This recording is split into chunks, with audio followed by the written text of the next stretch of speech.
Hello and welcome to Versus Live. I'm Ross Merriam. And I'm Corey Baumeister. And we've got Rob in the booth. Say hi, Rob. Hi, Rob. Rob will be taking all of your questions, comments, concerns, and burns in the chat. Make sure to tag at Star City Games so he can see them and send his favorites over to us.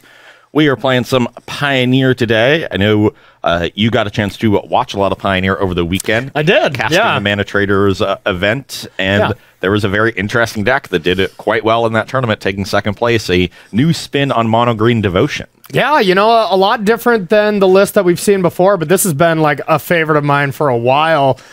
Just super fun to just have a bunch of ramp creatures and then usually top out at a bunch of 4-mana planeswalkers. Like, it used to be a Karn, the Great Creator Karn, list. Nissa, and Vivian. Yeah, so it's just really ramped to planeswalkers. Now you got Mistcutter Hydra as your big drop, and there's a lot of blue cards, so this card can just be insane. You know, it can be completely obscene, uncounterable, giant, hasty threat.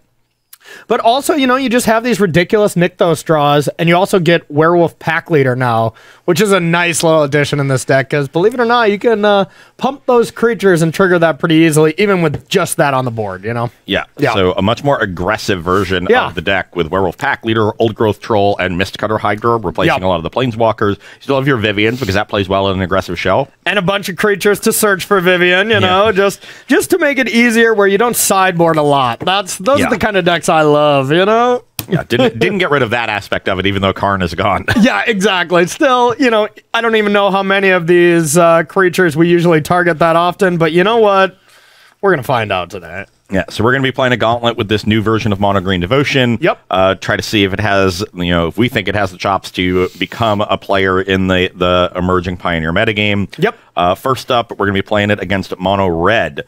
You know, one of the more popular aggressive decks in the format, along with Boros Heroic and some of the Humans decks. Yeah. This is a little bit bigger version of Mono Red than we're used to. It's not like the Boros Burn deck with Viashino Pyromancer. It goes all the way up to Chandra and Hazoret at the top of its curve. Cemetery Gatekeeper is a new card, and then Bone Crusher Giant, things like that. Yeah, we played this a little bit, right? I think against that green-white Humans deck maybe a month ago or something. Yeah, I think we played it once before. It's a cool deck, yeah. Definitely a solid deck because it, you know, still has the capability for strong aggressive starts, but can also play a little bit longer and take a more controlling role, which I might have to do in this matchup. Yeah, you definitely might. I'll definitely be the aggressor, at least trying to be. This list is brought to us by Mogged on Twitter. Sorry, I don't know your actual name because, well, it only gave us, you know, your screen names and stuff. But a great player. Watched them play the whole weekend, and it was some really impressive stuff. Yeah, sounds like you got some big shoes to fill. I do got some big shoes to fill, and all my shoes are slide-on, so, you know, this is going to be a problem. So it looked like you somehow still have the marbles, and yes, if I want to take those marbles home, I'm going to have to start doing some winning. That would be advisable. Yeah, yeah. All right, well, my hand is, yeah, it's really nice. I'm in. I don't really like this hand. Okay. It's just really slow, has no 1-mana play on the draw.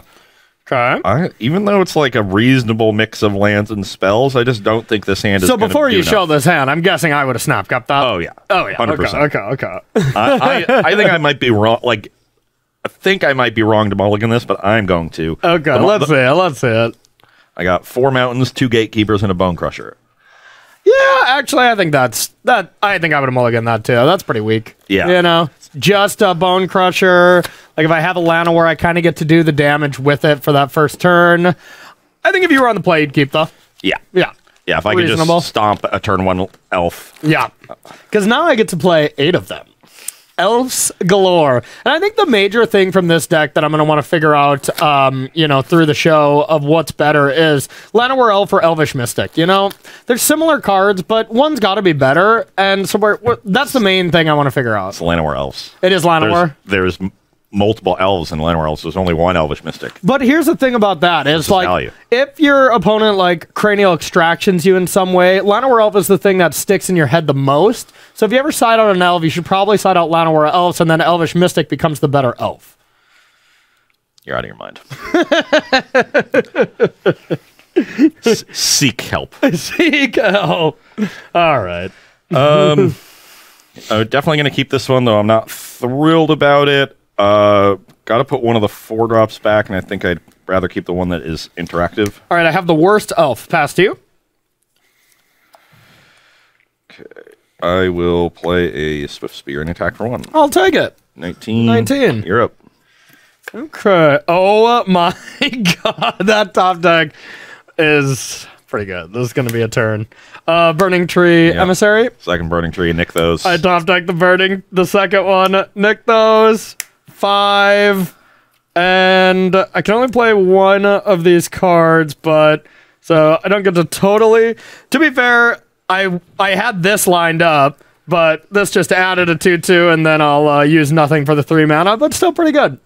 So you just have a bunch of expensive cards in your hand? Something like that. Something like that. Well, I'm dead. Yeah, I would imagine.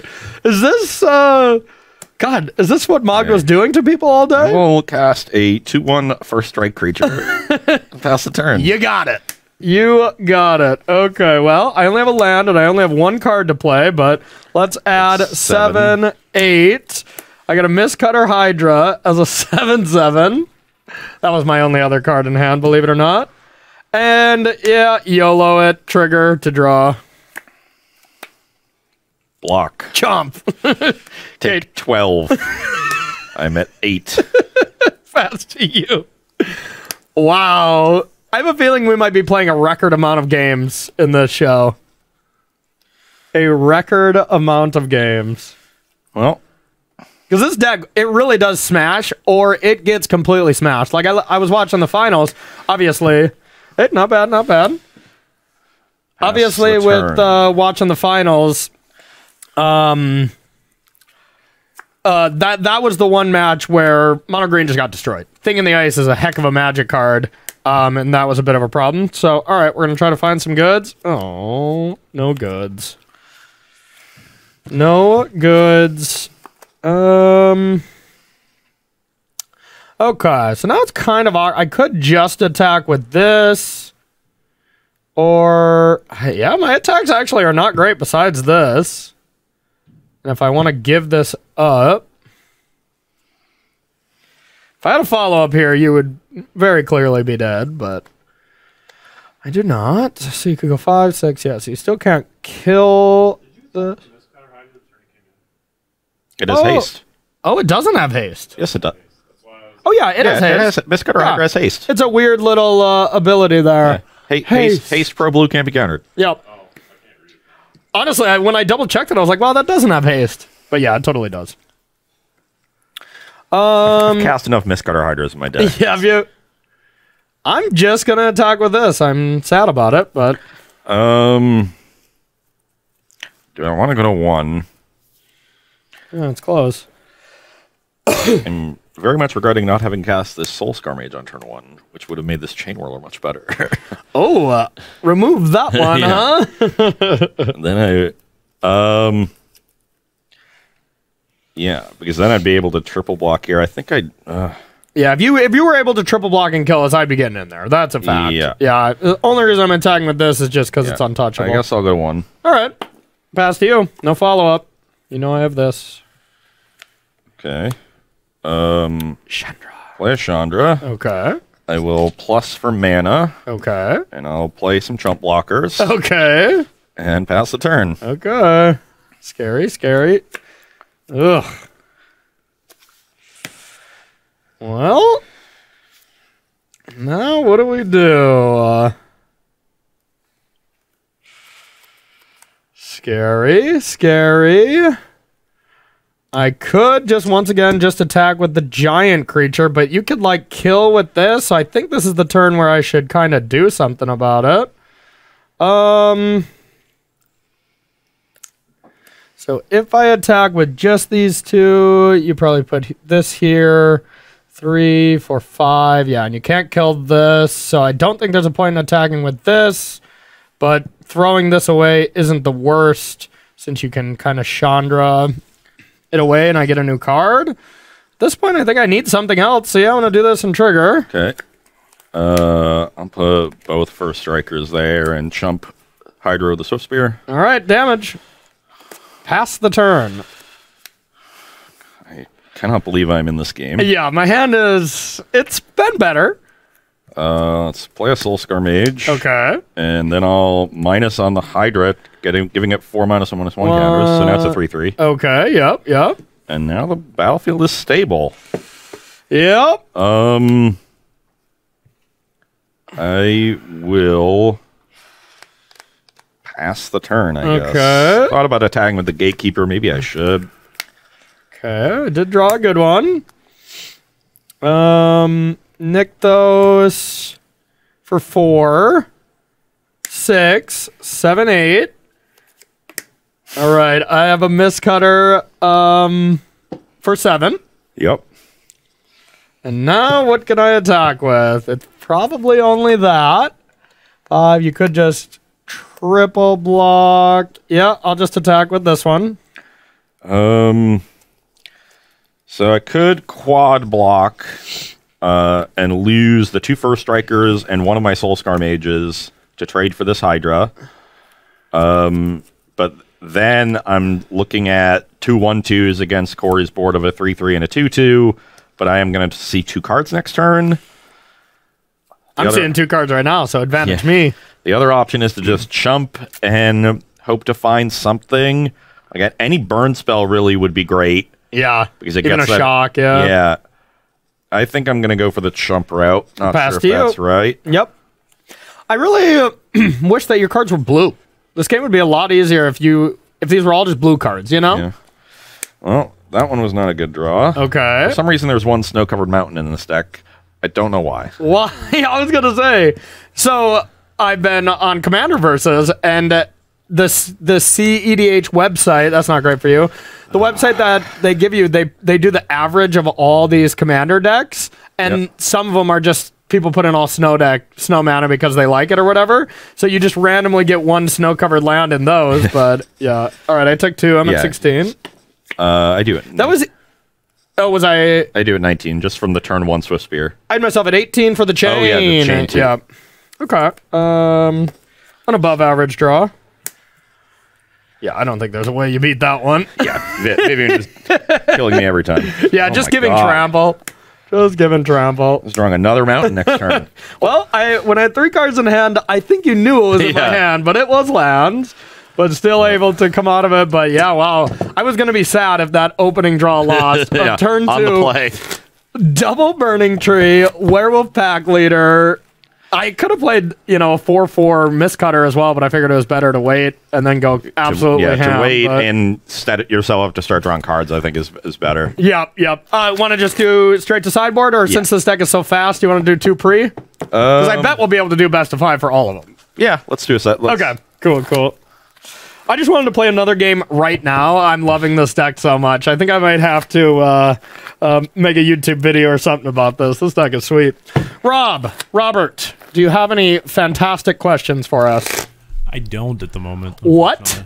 Our audience not chatting? However, somebody did comment on Ross's voice sounding a little deeper or darker, and then somebody said Ross is obviously Batman, and then somebody said obviously that makes Corey the Joker. So oh well, that would be true. That would be true. Ross is you're finally hitting puberty, right? Yeah, so a little behind. A little behind. We got there. Never give up on your dreams, kids. Never give up. 32 and thriving. Let's go. 33, but who's counting? You are, clearly. All right, let us battle. I will keep my hand. I will keep mine. I will once again lead on a Swift Spear and attack. Okay.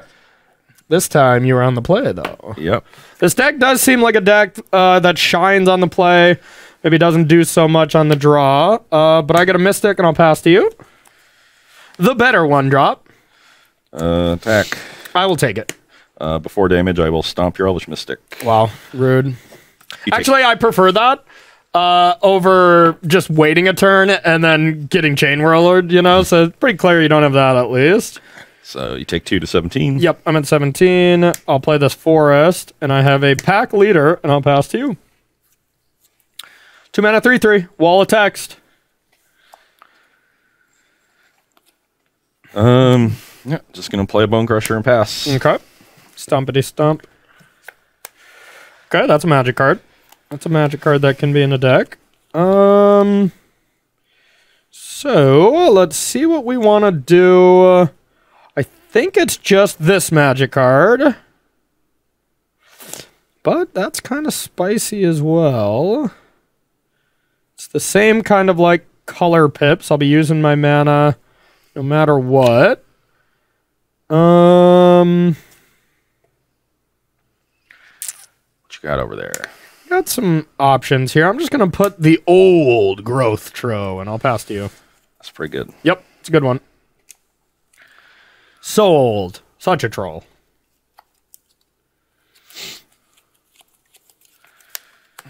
I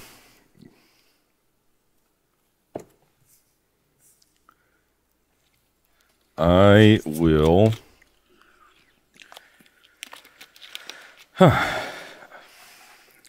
play a Chandra and minus on the troll. The troll? Okay. So, yeah, I get to put this onto a forest, and it taps for double. Yep.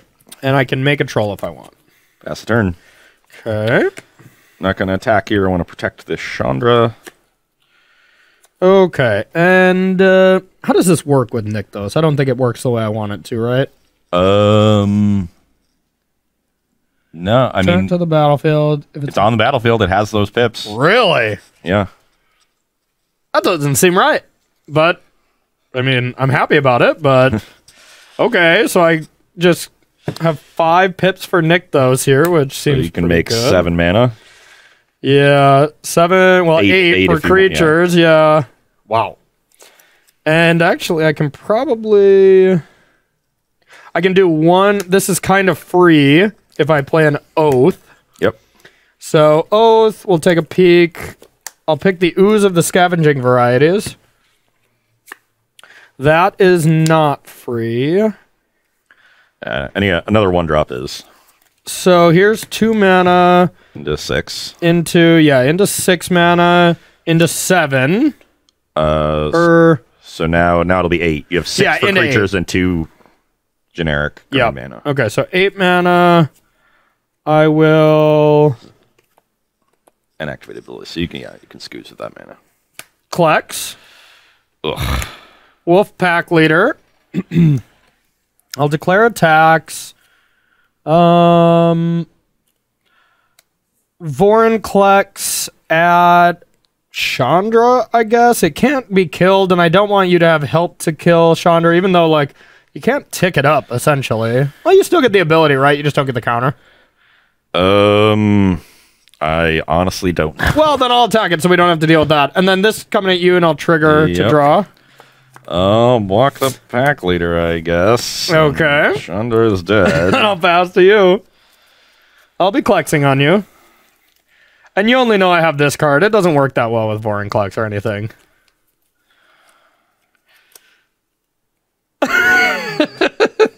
This deck is awesome. I really hope Mogd is in chat, just loving what they've created. Yeah, I'm just dead. Yeah. Like I've got 4 spells in my hand. They just bad. Yeah, and it's like I'm gonna draw another 2 cards, and that's not great. But Ranger class is gonna be insane. Yeah. Except I guess I don't know how that works with and this as well. Eventually make a 4/4 with the old growth troll. I think if I pay 2, doesn't it just go straight to level 3? Vorinclex is a card. Yeah, Vorinclex is a card that like only saw play in the ultimatum decks, but it's one of the most annoying cards ever. And I think I'm gonna say the S word. I think in standard for this next set with all these sagas, Vorinclex could actually be good. You know? Yeah. I agree. I don't know if people are going to be playing the S word of standard, but you know, well, we hope so at least. Somebody will. Sean Connery, he loves S words. I mean, I want to play. I love these flip sagas and stuff. They look insanely powerful. Like they look really good. So I think we'll be seeing a lot of stuff in Pioneer and whatnot. This deck also looking good so far. This deck is looking good. We're starting off on a good foot. I thought my hand was good both times. My first hand was meh. Yeah. My hand on the play, I had multiple removal spells, a 1-drop into a Chandra, and it just got annihilated. Yeah. We are going to take a short break. During that break, you might as well buy these cards from SCG real quick because, well, they're going to go fast by the end of this beatdown session that we have against Ross. So don't go anywhere. We'll be right back with sideboarding here on Versus Live. Welcome back to Versus Live, where we are sideboarding in our matchup between Mono Red Aggro and Mono Green Devotion. On my side, cutting some of the creatures that are weak in combat in Eidolon of the Great Revel and Zergo Bellstriker, and bringing in a lot more removal to hopefully control Corey's battlefield. You've done a great job so far. Yeah, excellent job. I've killed a creature here and there, and it's gotten stomped. No, my elf got stomped, but yeah. Lava Coil in particular will be important against Old Growth Troll. Yep. And then another Flame Blast Bolt, so I'm a little bit more likely to be able to kill these elves, especially on the draw, if I'm ever on the draw. I hope you aren't. That's for sure. Well, hopefully I can do a better job of keeping Corey's battlefield in check, because if I don't, the game is over very quickly. Yeah, and on my side, I not only have the advantage of having Mog's deck list, Mog actually messaged me when we were building this show idea on Twitter and gave me a sideboard guide for the 3 matches we're going to play. So now you truly have to play against Mogged here in this Pioneer match. So really no explanation outside of that. This is what they told me to do, but it makes sense. Getting rid of Mistcutter Hydra, even though it was pretty good here, the games that I lose are where you cut off my legs, right? And I have a bunch of these, and I only like Hydra for 3 or something like that. That's pretty weak. Vorinclex, also same vein, just another giant creature. We already have enough of the other Hydra, the Fight Hydra, whatever it's called. Oh, wow, how lucky. Voracious Hydra. I just knew it was there. And then the one Ranger class, on the play, I guess, could be decent, but nothing amazing. Gain some life when I'm in defense mode, and then Scavenging Ooze to eat a bunch of creatures since we go back and forth with that. And then Apes, because, Godzilla. It's a better 6-drop than Vorinclex. Yes, exactly. Helps you catch up if you fall behind. I like my explanation better, but sure, if you want to go with that one. Is Setessan Petitioner a human? It is a human druid. So you get to bounce it with Kogla? Yeah. That's good. That's good. Well, on the bright side for you is I can't search with Vivian for the Kogla. Like that is so I technically have less Koglas, but Vivian searching with the ultimate against another aggro deck is very ambitious. Doesn't happen that often. Except, there's plenty of games when you're on the play, you make a big creature say go, and then just activate it right away. And when you have a Nykthos draw, you can like Nykthos with Vivian on the battlefield to get that 3 extra, then get rid of it. Ulamog on turn 4, not that hard. I saw Mog do it a few times, which is not bad. It's okay. Turns out Ulamog is still pretty good if you cast it. If you're into that sort of thing. If you're into that kind of stuff. Before we start, we did have a question. Yeah. So we're not seeing this matchup today, but what do you think about this Mono Green Devotion deck versus Winota? Versus Winota Rider? Seems tough. Yeah, that would be a scary matchup if I'm playing the mono green side. Yep, I think you would just have to go big. The only thing you have going for you against Winota, I feel, is that your battlefield is so big and you have such beefy creatures that when they attack, you better hit. And if you miss once, the game ends on the other side. So sometimes you just maybe have to hope for that. Not a great hope, but yeah, that seems like a bad matchup. It really does. And Phoenix, just the card Thing in the Ice. If you don't have a Thing in the Ice, we're going to see that matchup a little later. But if you don't have Thing in the Ice, it's pretty easy for this deck to win. And if you do, game's completely different. That is probably the best card I've seen against this deck. I'm going to send back my hand of 5 lands, Swift Spear, Chandra. Okay, that's bold. I'm doing a bad job of drawing burn spells. Yeah. I'm going to keep my hand, and so far, this may be the worst of them, but it's still pretty close to perfect. My hands have been nice, but honestly, that's the consistency of a monocolor deck, too, that's just trying to play the board. Like, right now, you're trying to interact. I'm not trying to deal with anything for you. I'm just all proactive, and that's kind of how this deck is in a lot of matchups. So, it's kind of like burn. When all you're doing is trying to burn someone, the amount of hands you keep are a lot of them because they all do the same, and like this is kind of the same. It's like if you have a mix of ramp creatures and bigger things, sure, you're good. As long as you have that turn 1 elf, you're in. Yeah, and you got a lot of them in this deck. Or even turn 1 oath isn't so bad. Jesus, that's a keep, but it's not great. Okay. I'll lead on a Soulscar Mage. Okay. I do have the elf. Pass to you. I will attack for 1. I will not block. 4 damage, strike your elf. Okay. Take 2, you're at 18. 18. You're up. Well, that was unfortunate, because I wanted that. Okay.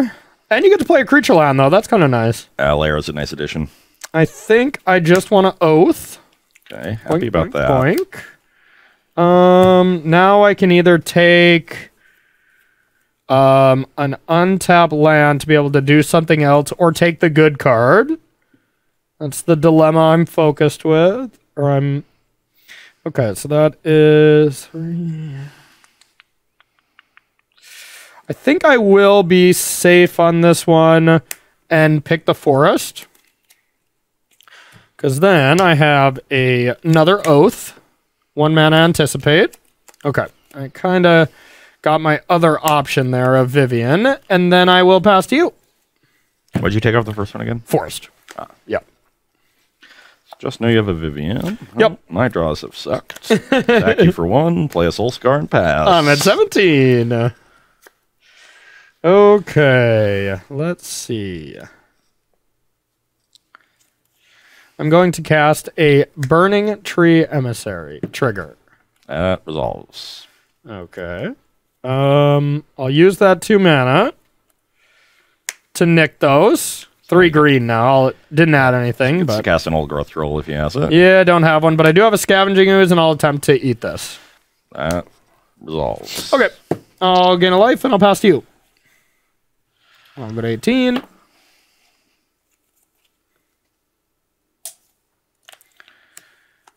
I will play a Chandra and minus on the Ooze. The Ooze is dead. Pass the turn. Okay, you're putting up a blocker here. So right now my Nykthos does not add any mana. But it does mean if I have like a 1 mana spell, it's kind of free here because of Nykthos. So I have Elvish Mystic, 4 green, Vivian. And I definitely want to tick up and try to deal with your Chandra. I'd have to put... I technically only have to put 1 counter here because 2 counters doesn't deal with it either if you double block. And, I mean, I guess you do get to double block this way. And I don't really have a good block on this anyways, so maybe I should just do this so I can kill both and then you're not going to block. Here you might block because you only lose 1 and then you have a Chandra. Yeah, so I think it is better to do this even though I'm like weaker to Chain Whirler and stuff, and then I'll attack Chandra. Yeah, I would have snap double blocked if you only put 1 counter on it. Yeah. As is, I don't think I'm willing to throw away both Soulscar Mages in order to get 1 Chandra activation. Pass to you, and this is the deck. This is the complication of the deck, is just how to use Vivian. It's a very tricky card to use, but if you use it right, you know, that's good. I will send both Soulscars of Vivian. So if you have Lightning Strike, the only thing that blocking plays around is a Stomp. That would leave Vivian alive, and that's decent. But if you have Lightning Strike, then my block is pretty bad. Because then I just throw this away. But if Vivian even connects another time, you're probably in a lot of trouble. So I think it's worth it. I'll block. Play around Shock here.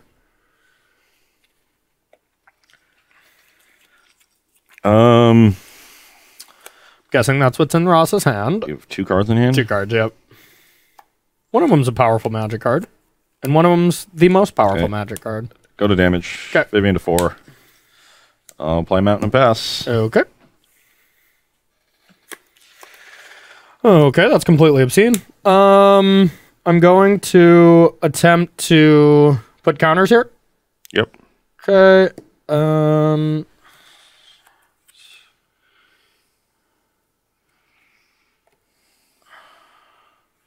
Nick those for 6. And I have 3 mana floating. The Henge of the Great Variety. Not bad, not bad. I'll have 1 mana floating. Wolfpack Master. Yep. Draw. I'll gain 2, and I'll have 3 green. Yeah, now you have 3 green in pool. You're at 20.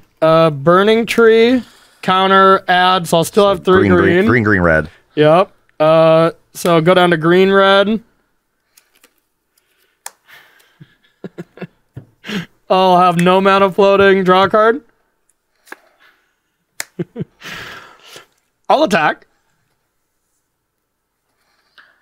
I will go to 14. Okay, I'll attempt to eat a Mystic. Yep, you're at 21. I'll attempt to eat an Ooze. 22. And I'll pass to you. And I'll show you this Hydra for funsies. did indeed have the shock. You did have the shock? Okay, so I played around that a little bit. You know, in hindsight, it is definitely the correct play.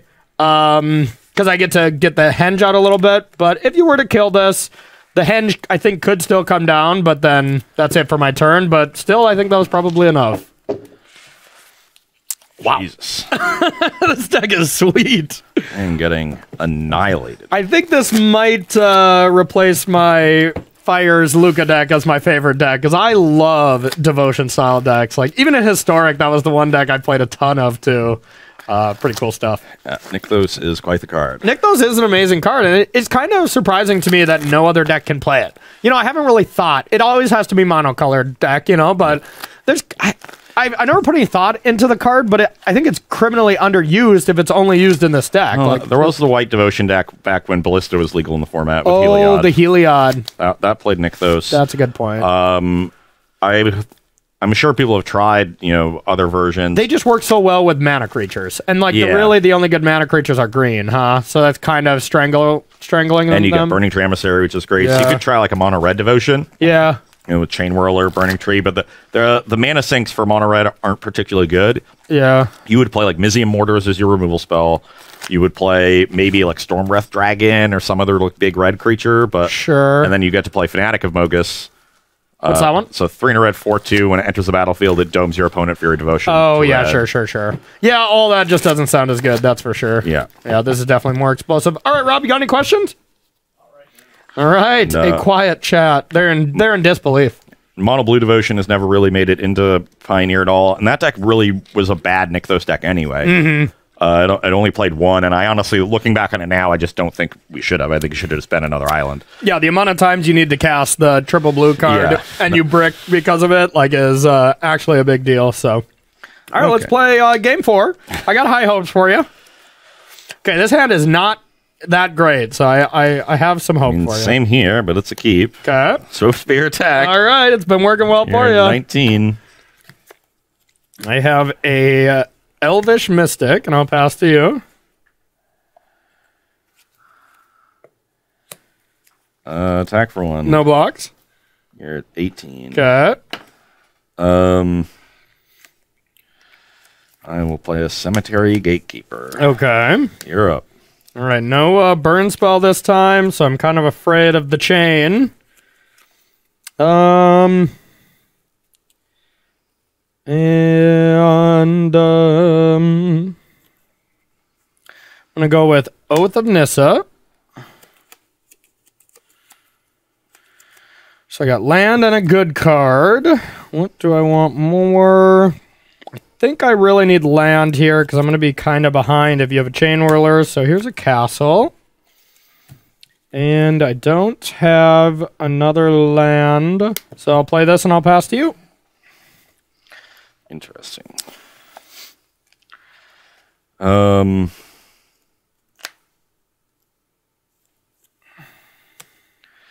will attack for 3. No blocks. You go to 15? Yep. I will play a Soulscar Mage and another Gatekeeper. Okay. You're up. The gate is being kept. Not a bad draw. Here is a Burning Tree Emissary. Yep. And a...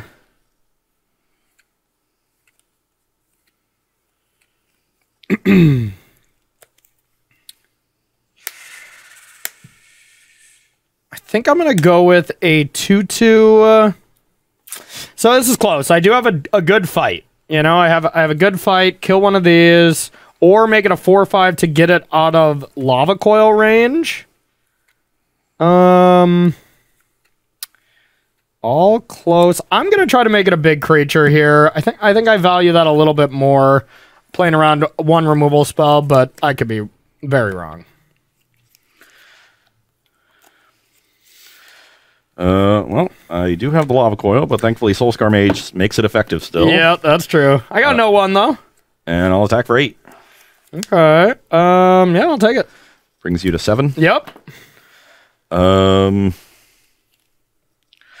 will play Ramanap Ruins and another Gatekeeper. You never had the Chain Whirler, huh? Nope. Dang it. I guess I have to exile this now. Okay, so sorcery. Yep. Done. Yeah. Purely negative Gatekeeper. 'Cause I Yep. don't think Corey has a single sorcery in his deck. I think you're right. And I'm actually just hoping to draw a land next turn. Land of War that I was kind of holding back because I just vibed out a Chain Whirler, but it wasn't there. Then I have a Petitioner. Oh, I'm dead. Gain life equal to your devotion, so 4, 9. 5, 6, 7, 8, 9. 16. Go to 16. And now what kind of blockers? I still think I just have to hold everything back, and then I'll pass to you. No Chain Whirler, please.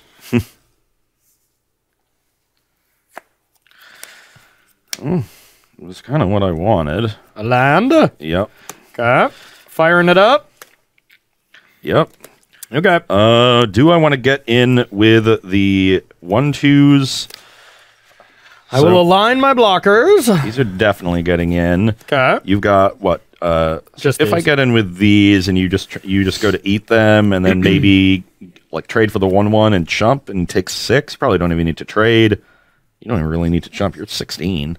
Guess you could just take. I mean, it is taking 10. It's a lot. That is a lot. But I value the Soulscar Mage because it makes my burn spells better against big creatures, and if I'm not going to get into the Soulscar Mage, I don't think I should get in with Spear. So Okay. get into the So ones. I either have a choice between taking out the Den and getting rid of that shenanigans, or double blocking a first striker, and then probably just eating the rest. 4, 5, 6, 7, 8. You're better off double blocking this way, and then you can eat the 1/1. Yep. Great call. Great call. So yeah, that looks like a nice block to me. That's what I'm gonna do. Okay. I'll Kill Burning Tree. Yeah, they're both worth 2 mana with a Nykthos, but Yeah. the elves has to tap to do that. That makes sense. So and then you take 7. Yep. And I guess we'll clarify that you 9. double blocked a Gatekeeper that doesn't have the sorcery under it. Yeah, I don't think I have a sorcery. Yep. Yeah. Might as well. So you're at 9. Done. Yep, pass the turn. Okay. That's not bad. I traded a Gatekeeper for an Emissary, which is fine. I dealt a bunch of damage. Definitely strong. Okay, now what do I want to do? You're on 4 in hand. 4 in hand, yep. I probably just want to play this and do as much defense as possible. Let's go with a Vivian. We're going to try to make your blocks a little rough. I'm going to tick this up here in a second, but first I'm going to play another Elvish Mystic. Pump for sure one here so I can block the first strikers, and then I think here so I can block like a Den. That doesn't leave me dead, right? 3 blockers, bang, yep. Maybe dead to a removal spell, but that's kind of the best play I got anyways, so pass to you. Okay, come on, Chain Whirler. Yeah, the chain is definitely good here. I minimized it a little bit with this, but not by much. Oh, no! Okay, the chains have been whirled. These are gone. This is at Yikes. 4. You take 1. You go to 8. Oh, it's Planeswalker too? Yeah. Oh, God. Okay. Each creature and Planeswalker. Oh, that didn't work out great. Now, I think I'm just going to attack Vivian with both of these. I guess I could attack Vivian with everything, and that prevents you. I guess then if you wanted to protect Vivian, you would eat Soulscar Mage and block here, so I'd be trading a Soulscar for an Elvish Mystic that way. Yep. If I just send the Gatekeepers, then you just double block, and I'm trading a Gatekeeper for a Petitioner. It's close. Yeah. Although that was an insane draw and it destroyed my whole battlefield, I'm still in it, but it's not looking good, of course. I think No attacks? I think at this point I think I want to get the elf off the board. You're so light on mana. Yeah, that's not a bad idea. Yeah, I'm gonna send all 4 at Vivian. All right. I do want to keep Vivian alive, so I'm going to go like this. Make the obvious blocks. So a Vivian to to 1. 1. Pass the turn. Okay. A draw.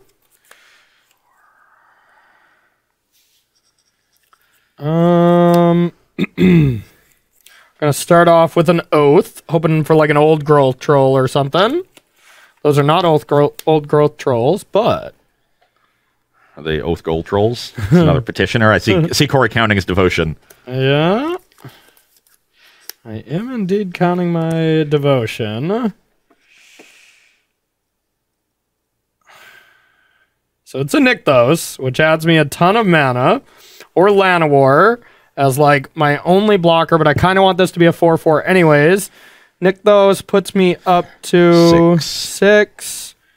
And I get to play this. Yeah, I think that is the route that I win this game. So I'm going to pick Nykthos, play it, add 6 mana, put 2 counters here. I got a great henge. So henge costs 5, so you have 1 floating? Yeah, and then 2 mana from this. I will not use the mana, and I'll pass the turn. Ugh. This game's probably going to be decided by what's on the top of my deck. This great henge card might really, it might really catch on. It's a heck of a Magic card.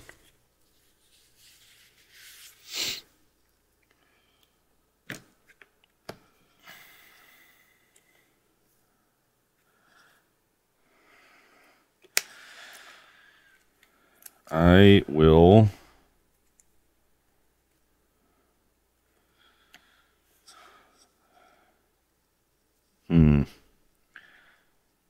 attack you for 7. Attacking me?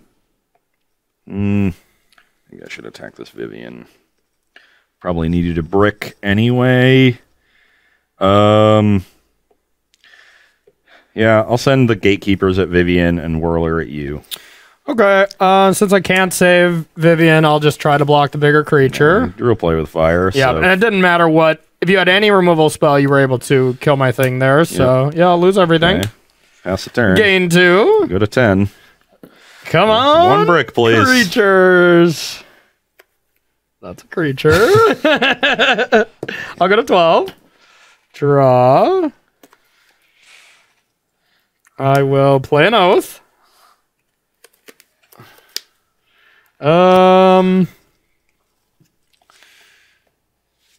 Yeah, I'll take Burning Tree.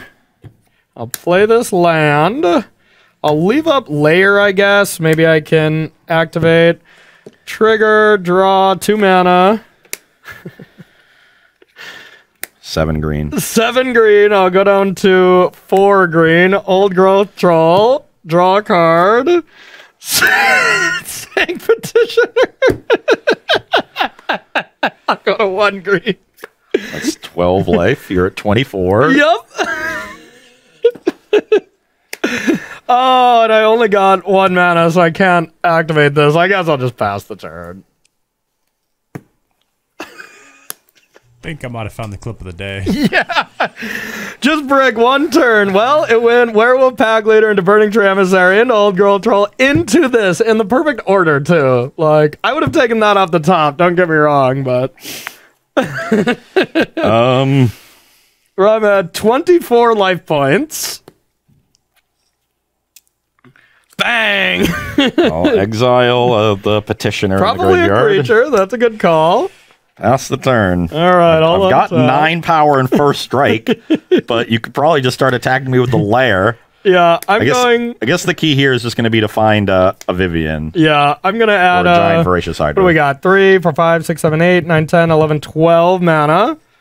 What are you at? 20? Yeah.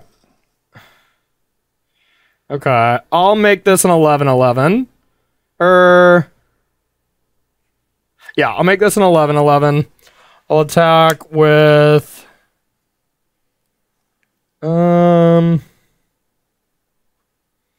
definitely want to attack with this to gain some life.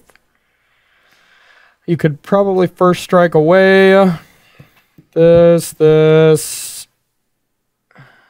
Yeah, I'll just get in there with everything, draw a card. I will indeed first strike down the Troll and the Pack Leader. Okay. And this is 3, 6, 17. Yeah, I'll go to 3. Okay. These are dead. This is only on Forest, right? Yep. So I'll equip this. This is dead. Second main. I will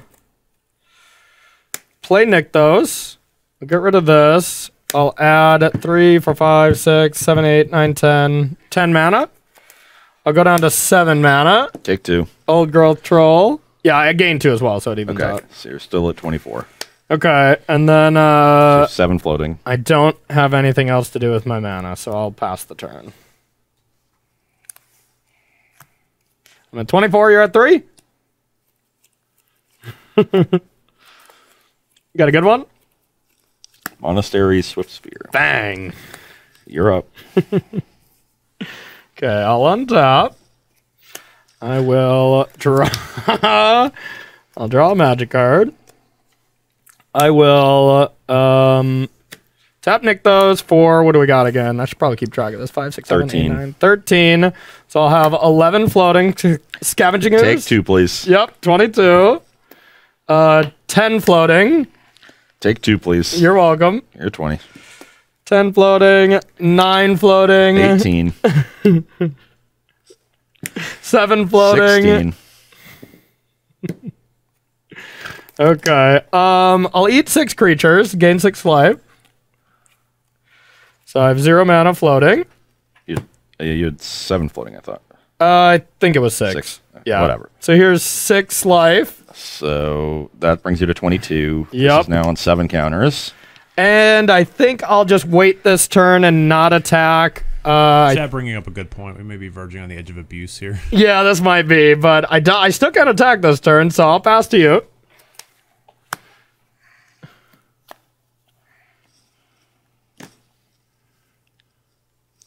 Go. End step. I'll make a 4/4. You have to sack the forest. Okay. Forest is gone. 3 mana. I'll eat your 2 creatures and 1 of mine. So I'll gain 5 life. What am I at, Rob? I've been not keeping You're at track. 27. Okay. Excellent. Then I'll untap. All right. We'll start with a Burning Tree Emissary trigger. 25. Yep. Yep. Draw 2 mana. Nykthos it for... I should be at 1, actually. Oh, okay, okay. X is, I don't know, at least 10 or 15 or so. And then here they come. 3, 6, 9, I'll 12. trigger, draw a card.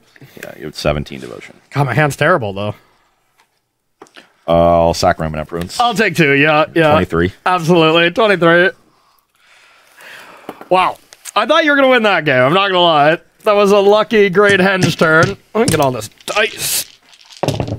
Well, normally I would say a matchup like this can be tough, but because this red deck is playing to the battlefield, it's a lot easier for you to contain it. Yeah. If I was playing the Boros Burn version that just, uses 1 burn spell to keep you off balance by killing that first mana creature, Yeah. and it gets in there really quickly and then ignores the battlefield, would have been a lot easier. Petitioner is better against that style of deck True. than it is this one, to be honest. Like, even against this one, I was like, yeah, it seems fine But to bring in. I It can ended up Skullcrack being it at insane. least. But yeah, you can Skullcrack. That is a big deal. I mean, it's still good, but yeah, it'd be Yeah. better against Burn, but Yeah. I would have some recourse against it. But yeah, this matchup just felt heinous. Yep, that matchup did not And- feel good. I think you drew pretty well. I drew Yeah. not as well, but you won by such large margins that I don't think that was the deciding point. Yeah, I if think you if had- we had drawn evenly, maybe I get a game. Yeah, if you would have had a little extra, 1 extra play with fire in game 1, like, you Yeah. think you were going to get there, Yeah. and- So Yeah. despite those draws, the matchup still seems really bad. And Yeah. you look at this deck and you think I've got a lot of good tools. I've got Yeah. cheap removal and a quick clock and a little bit of card advantage if I need that, but it's just not fast enough. It's a little Yeah. bit slow against what the green deck is doing, and you just take over the battlefield so quickly. Yeah, and we've been, we picked 3 decks that we looked at on paper, and we're like, these all, we can paint a picture to victory with all 3 of these decks. Jeskai Ascendancy and Izzet Phoenix are going to be the other ones, kind of going with that combo and then mid-range deck, and like, both of them I can see how you can win. Both of them I can see how I can win, because it's pretty clear how I win Yeah. the games. So we're going to see if anything can keep up with the mono green machine. We're going to take a short 5-minute break, and then we'll be right back with round number 2 on Smashing Ross's Face Live. Don't go anywhere.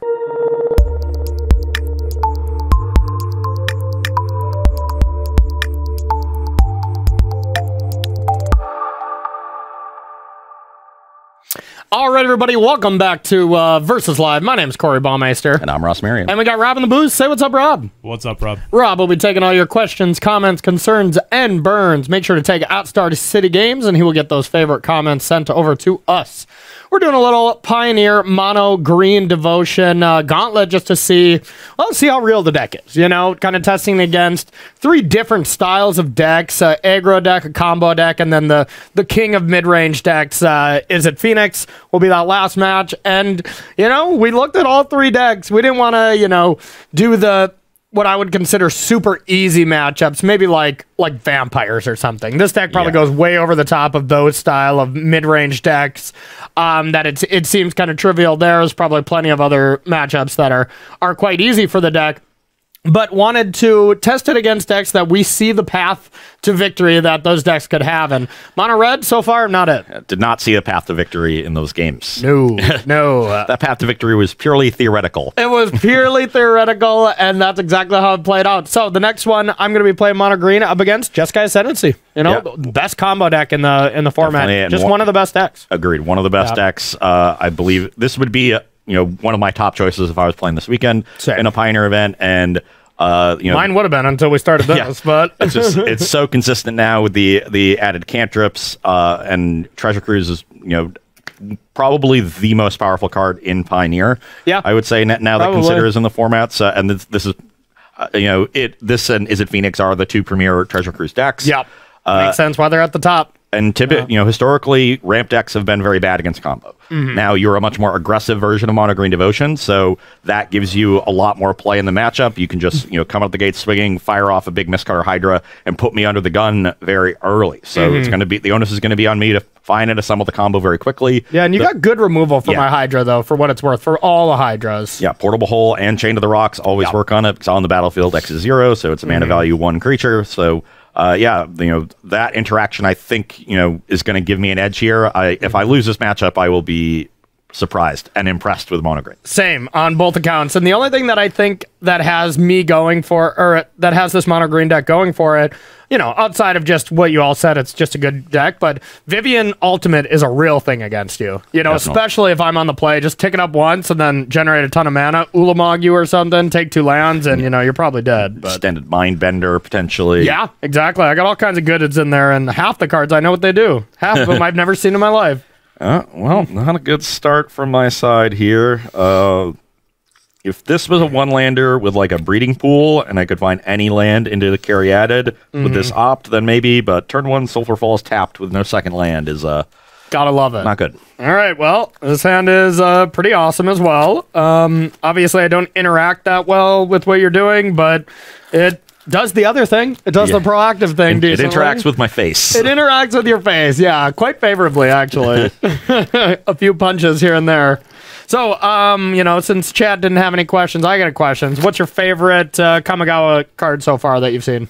My favorite is the Rat Saga that gives your opponent rat tokens and then becomes a 3/3 and takes all the rats. The King of the Rats? Yeah. Yeah. Or the Rakdos Saga I also think is quite good. Yeah. Yeah. I think the sagas are the ones that excite me the most. Honestly, I can't even remember the names of them, but I glanced over them. Sagas are really cool. And then for Modern, I'm excited for Moon Sash to try that out. I think that's a really good card. And it does seem like there's a decent amount of Modern and Pioneer playables. Probably more Pioneer. But I think this set will have a nice little splash across everything, which is what you want. You want splash, you don't want, cannonballs. Exactly. Very good metaphor. Thank you. Second hand here looks excellent. Okay. Pretty easy to put this one back. All right, bring it on. And I will lead on Rogran Triome. Okay. I have, of course, we love him, Llanowar Elf. Let's go Ketria Triome and Portable Hole, the Llanowar Elves. It's dead. Pass the turn. Okay, here I just have a boring little Werewolf Pack Leader turn. I'll pass to you. And I just have a boring little Jeskai Ascendancy turn. That's not that boring. Okay, well, this turn's going to be a little spicier.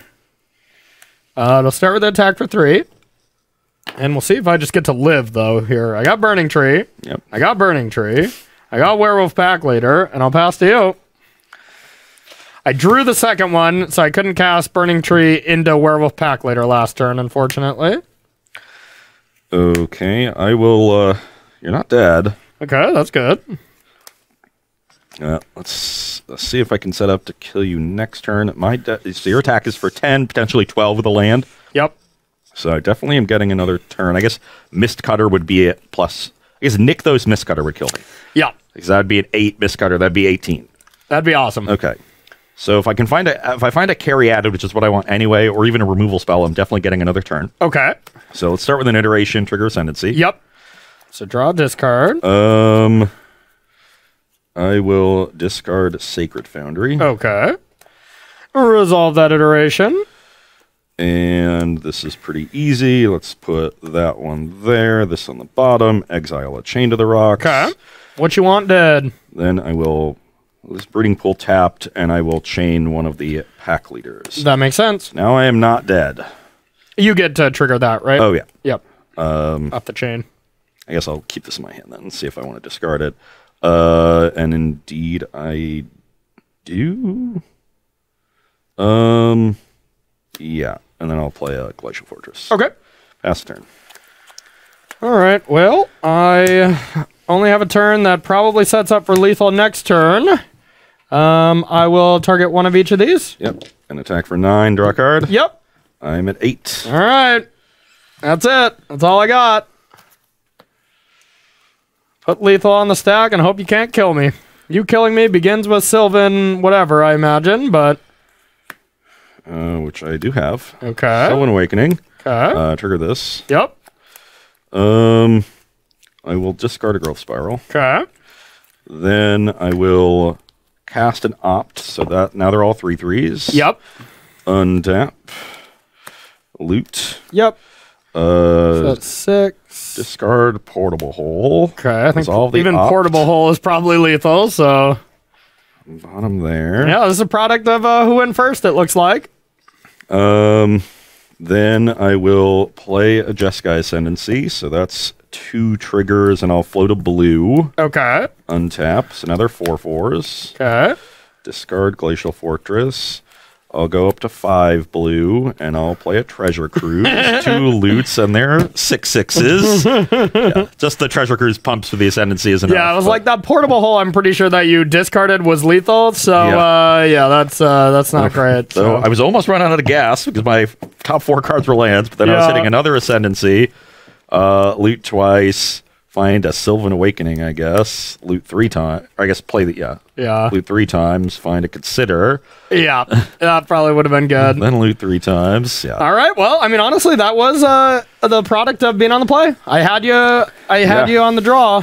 And that was a turn 5 kill, I think, for me. I turn 3 Ascendancy, turn 4 Iteration, kill something. Because mine would have been a turn 5 kill as well. Yep. And that was through 2 removal spells. You turn 5 kill through 2 removal spells is and that's impressive. the thing for you. It's like, if you win, it's like, yeah, I turn 4, turn 5 or whatever, but it's usually not through anything. You know, like you get to play solitaire most of the time. And if I do disrupt you, I disrupt you so big that you're dead. You know, because it's going to be like, Sylvan Primordial out of the sideboard, or it's going to be like Ulamog off Vivian if I can get a turn 3 Vivian down and a turn 4 gigantic creature with Nykthos. But no Nykthos that draw, and you could tell my draw wasn't as explosives, even though I had 2 Burning Trees and I put, 7 power into play turn 3. Yeah, and you killing the elf was big because I would have been able to do that on turn 2. Yeah. The sweet thing is I would have went Burning Tree into Wolf Pack Leader on turn 2, and then there's a trigger off the Pack Leader just with that sequence. It's the best Pack Leader deck I've ever seen. You know? Yeah. Burning Tree and Pack Leader are friends. So, all right. Second game 1 here.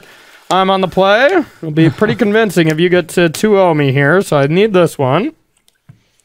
And I'll keep. Nothing amazing, but it's fine.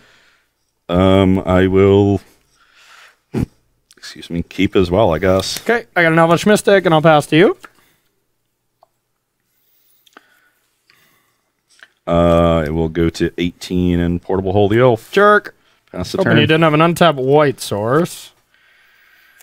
Well, not great, but I will play a Scavenging Ooze, and I'll pass to you. Definitely the worst 2-drop here to play against you. It's not bad in hindsight, or, you know, overall, because I can eat your graveyard, which is kind of nice, but... Yeah. I'm going to chain the ooze, I guess. Okay. Play tap Temple Guard and pass. Okay, I have an Oath.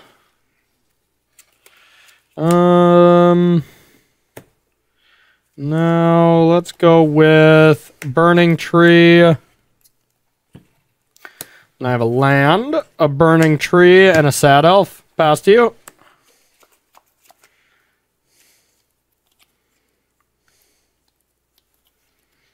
Let's play Botanical Sanctum. Okay. Well, so far your draw's been perfect. Just interact for the first 2 turns and then do something good. This turn is not going to be very good. I actually think I'm going to buy Gigantha. Okay, we like that. I was going to say, that's your Ascendancy turn. Yeah, I did not have the Ascendancy. Okay. So I have the Vivian.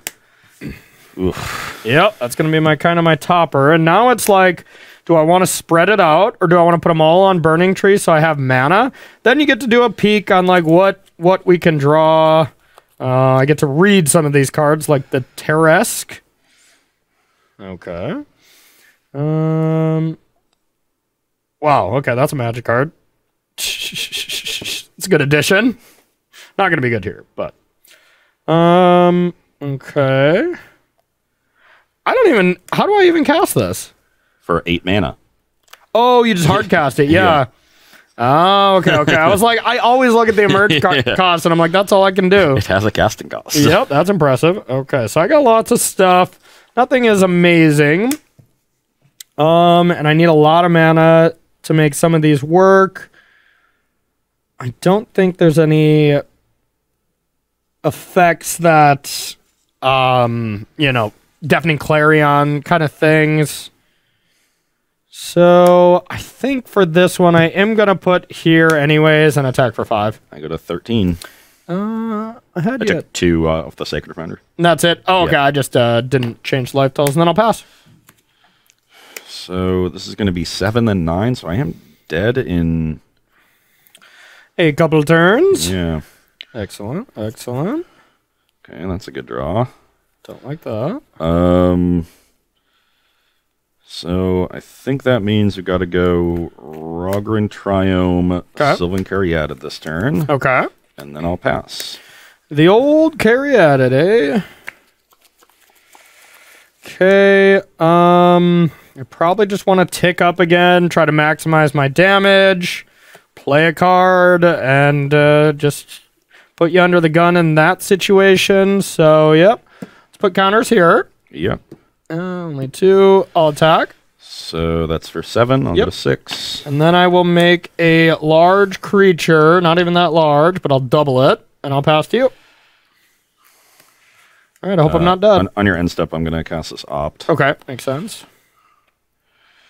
Bottom that. Okay. Ugh. GL.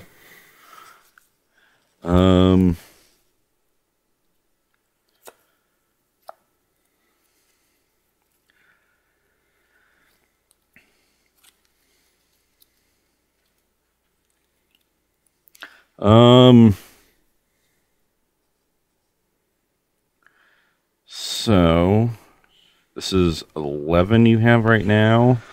Looks like it. I would like a Nykthos off the top. Believe it or not, I think I can find some goods off this Vivian if I get a Nykthos.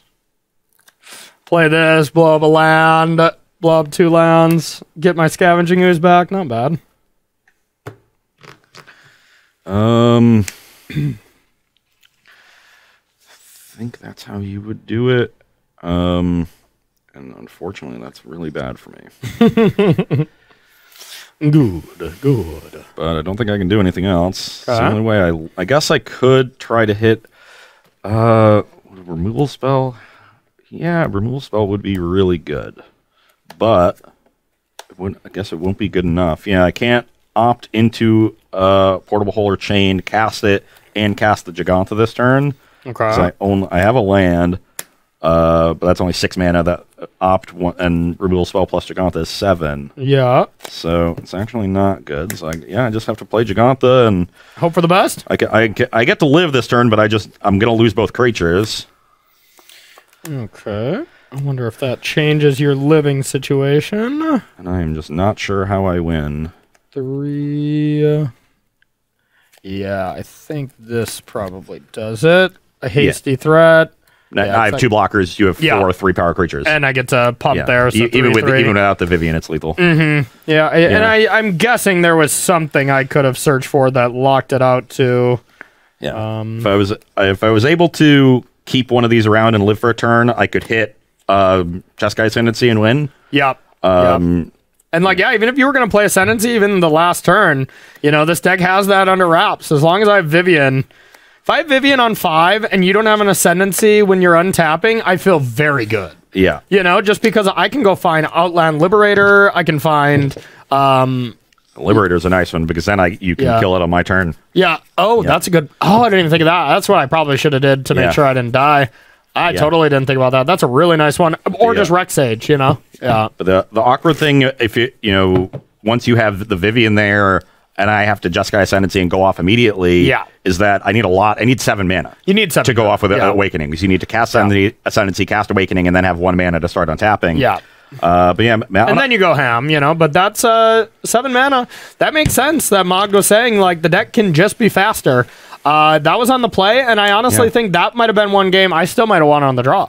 Yeah. I mean, my hand was a little awkward. This is my opening 7, and I figure oh no, your start was perfect. Yeah, I can't mulligan a hand with 2 removal spells, but the Awakening Cruise I just never got to. Yeah. Never found Ascendancy, never really put cards in my graveyard. That is the awkward thing with the permanent based removal, but the cost is worth it because there's some of the best removal spells in the format. If you were black, sure, you'd rather have Fatal Pushes be your removal of choice because that fills your graveyard and it kills anything. But since you don't want to just have all the colors, color I don't play. Yeah, then Sylvan Awakening, then Chain and Portable Hole are just the best answer because they kill anything. You don't want to play a bunch of Play with Fires and stuff like that because that just, will not kill everything. I play a Werewolf Pack Leader and you have a Play with Fire and you're like, wow, I should change this to Chain to the Rocks or Portable Hole right now. But if you had Push, that would be cool. Didn't that deck used to be a 5-color thing? I don't remember there being a 5-color version, but maybe there was. Yeah, maybe. I thought Dom was the one who cut a color. He cut something and then won that piece. He cut Omnath. He cut Omnath. It used to be more of a mid-rangey deck. And I like that. Omnath, it's a shiny toy. You're like, I'm playing these colors, I should play it, but it does not fit the theme. Well, that's also what they used to play before they had Consider.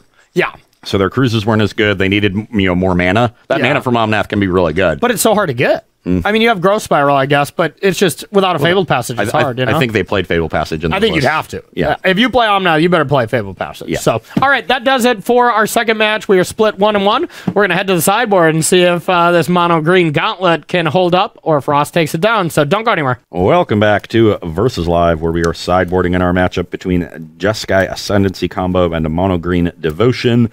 On my side, becoming much more of a control deck. Just bringing in a pile of removal and Fiery Impulse and Radiant Flames, cutting the more expendable cards in the deck, which are Growth Spiral. I don't need to ramp as hard if I'm just going to deal with Corey's Battlefield. The one Mystical Dispute is very poor. I think you can generally trim a Sylvan Awakening in the post-sideboard matchups. They're going to go longer. It's not a card you want to draw a ton of early. And then the rest of my cards are good, so I'm sort of resorting to cutting an Opt, which is something I generally hate doing in decks that run cantrips, and to me is a sign that we probably don't need all 5 removal spells in the sideboard. Could be, Can probably get better mileage out of the sideboard by cutting one for something else and shoring up either a control matchup or opposing combo decks, the mirror or something like that. Yeah, it could be. But if the 5 are going to be there, I'm going to bring them in. Okay, makes sense. So from my end, I'm going to be taking out the 4 Voracious Hydra. Out of the 2 X spells, this is much worse. It's not a haste threat. They both lose to Chain and Portable Hole pretty badly. Taking out the 1 Old Girl Troll. We're leaving 1 in the deck. It's just an okay card. Ranger class is also really slow and really bad against Portable Hole and Chain. Now with Outland Liberator and you kill my elf and then I play this and I just like go to night, like just attacking and blowing these things up is, a real possibility. Still pretty unlikely. Then we got some random fun ofs here. Decimator of the Provinces. That's a heck of a Magic card. Emerge works like if I have a 4-drop in play, I sack this, and it now costs 7, right? Or it now costs 5. Yeah. Okay. Just subtract it. Yeah. I have not cast an Emerge card in a while, believe it or not. Decimator to just go over the top. Shifting Ceratops has another haste threat. That's really what we want to turn into against these combo and control decks. Just every card has Pro Blue and haste, and it's just like, good luck, It's a clear plan, and sometimes it really works.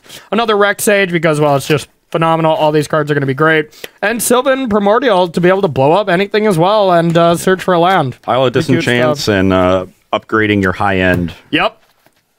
And a nice mid-range card there with shifting, and yeah, it makes a lot of sense. And you can throw the card banning Commander.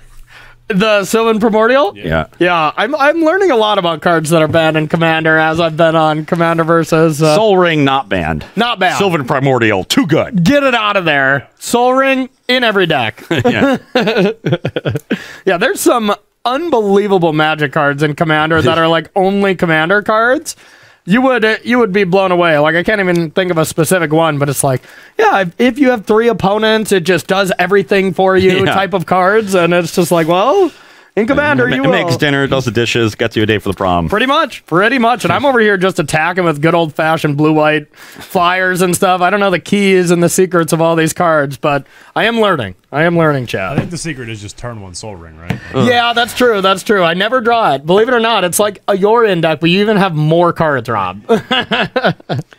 I am gonna mulligan this 7-card hand. You like that? Rob, is this a good start for my first 3 cards? I mean, there's a lot of hope on this one. I mean, not that you could easily get there, right? A lot of... Okay. Oh, my. Oh, that was bad. Oh, okay. I mean, I'm going to try it for science, but not the best last card there, but... Yeah.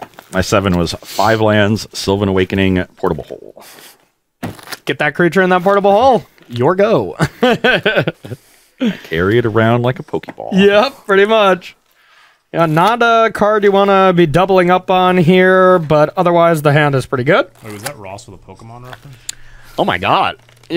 I played Pokemon Blue a lot.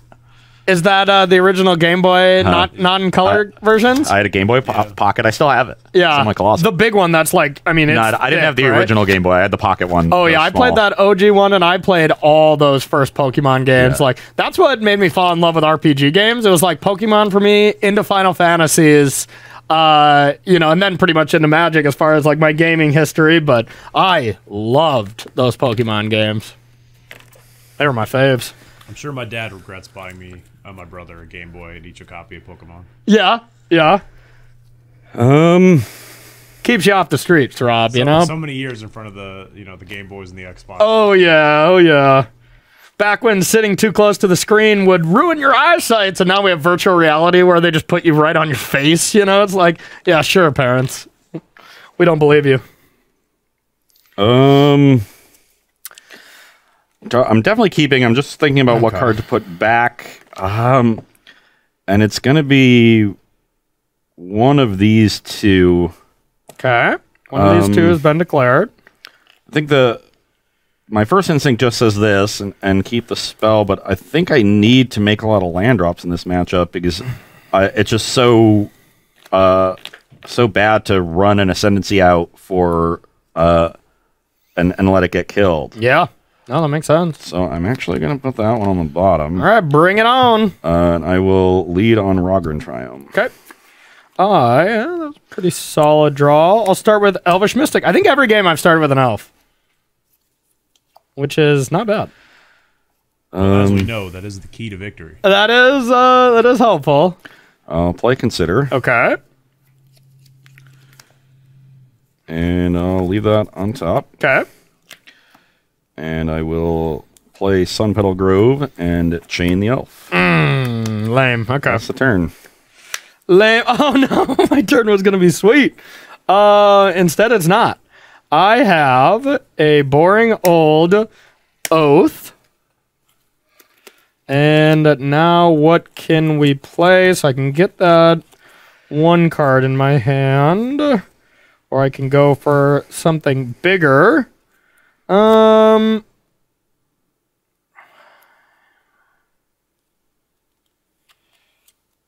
just trying to do some math. I'm sure something you're excited about. Always.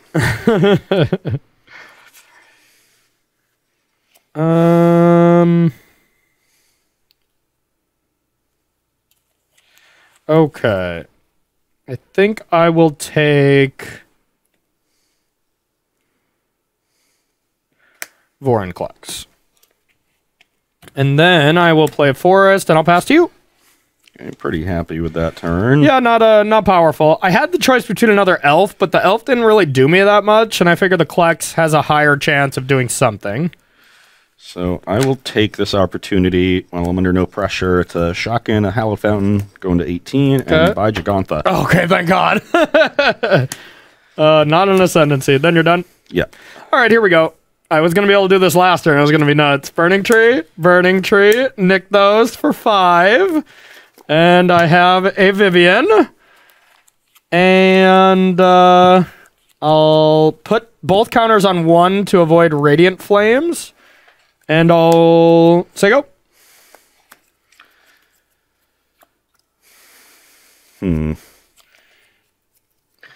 Let's start with an opt. Yep.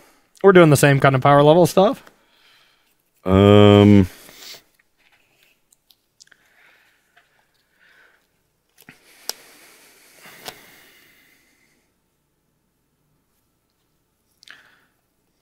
I will bottom that. Okay.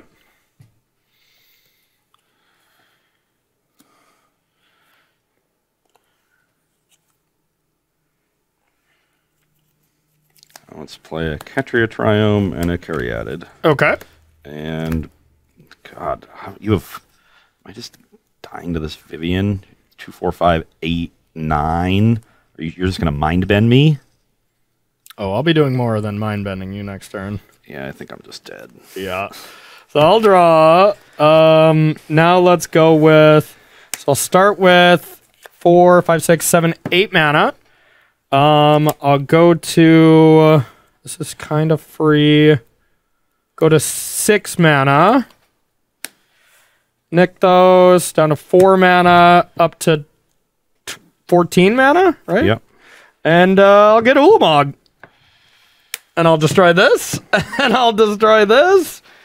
Yeah, is the Mindbender even better? Probably not, right? I can't imagine it is. Yeah. And then, yeah, I'll attack with these 2.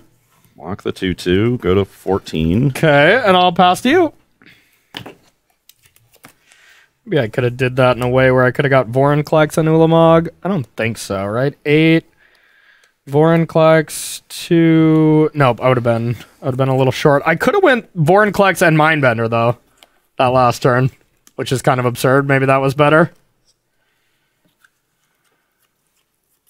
God, you have Vorinclex in hand. Yep.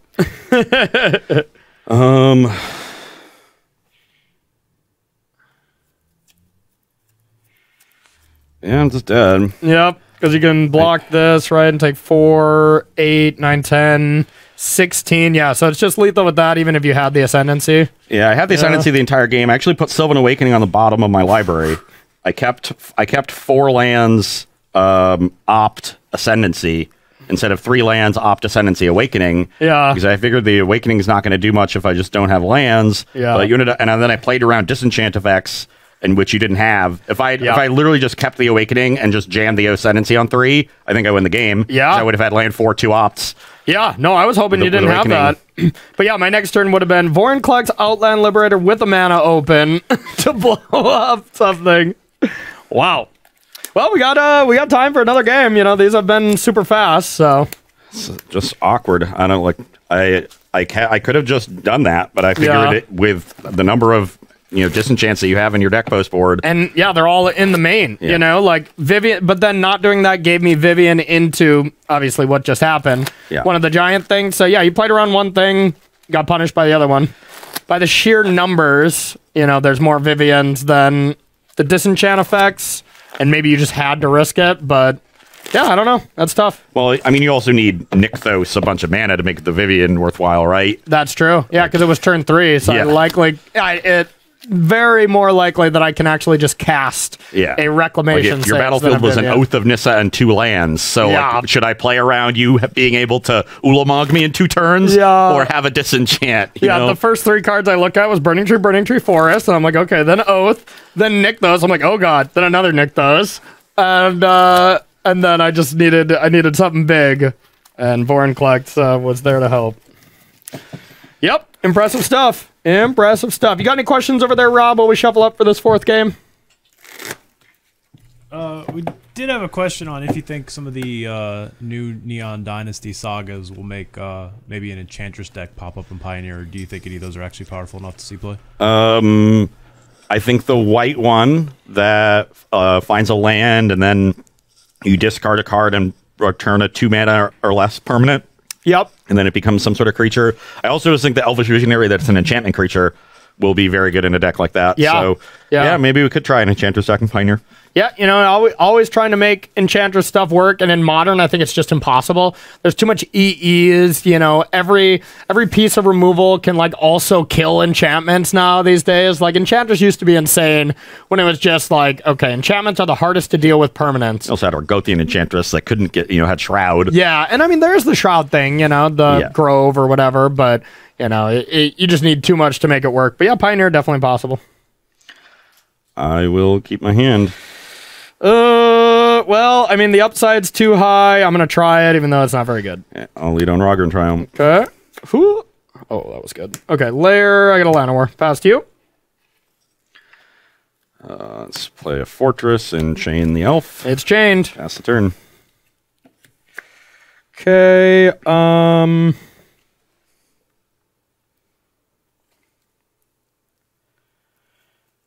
let's go with land, Llanowar, and I'll pass to you. And step consider. Okay. Bin the Triome. Draw. Okay. I will lead with Iteration. Okay. Let's put that one there. And exile Rogern Triome and play it. Okay. Pass the turn. I need a big draw. Oh. Okay, that's something. All right, Burning Tree. Yep. Burning Tree. Burning Tree. Nykthos. It's not that good of a follow-up, though, to be fair. I needed the other Burning Tree to just be able to play something. So, you have Lair. You have a mana sink on the battlefield. Yeah. So 7 mana. And then I have a Great Henge. And yeah, not the best here. And then I will animate and attack for 1. And gain 2. So you're at 22, I'm at 19. Yep, pass to you. But yeah, now Lair is threatening to be large, but I'm afraid of Radiant Flames. Start with a consider. Okay. Bin Triome. Okay.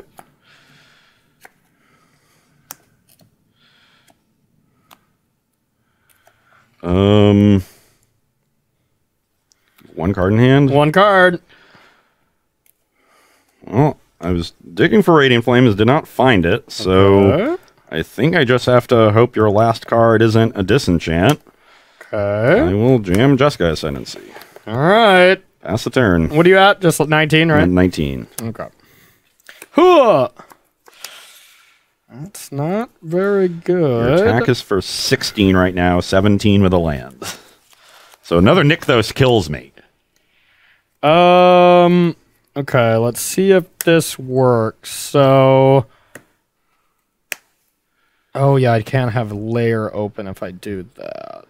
Well, Well, no, why don't you that's just not tap the true. Henge? Yeah. Okay. So if I go like this, Playing a Vivian. yeah, I don't think it's enough because Vivian doesn't allow me to attack with Lair 2, so I don't even know if Vivian is a good play.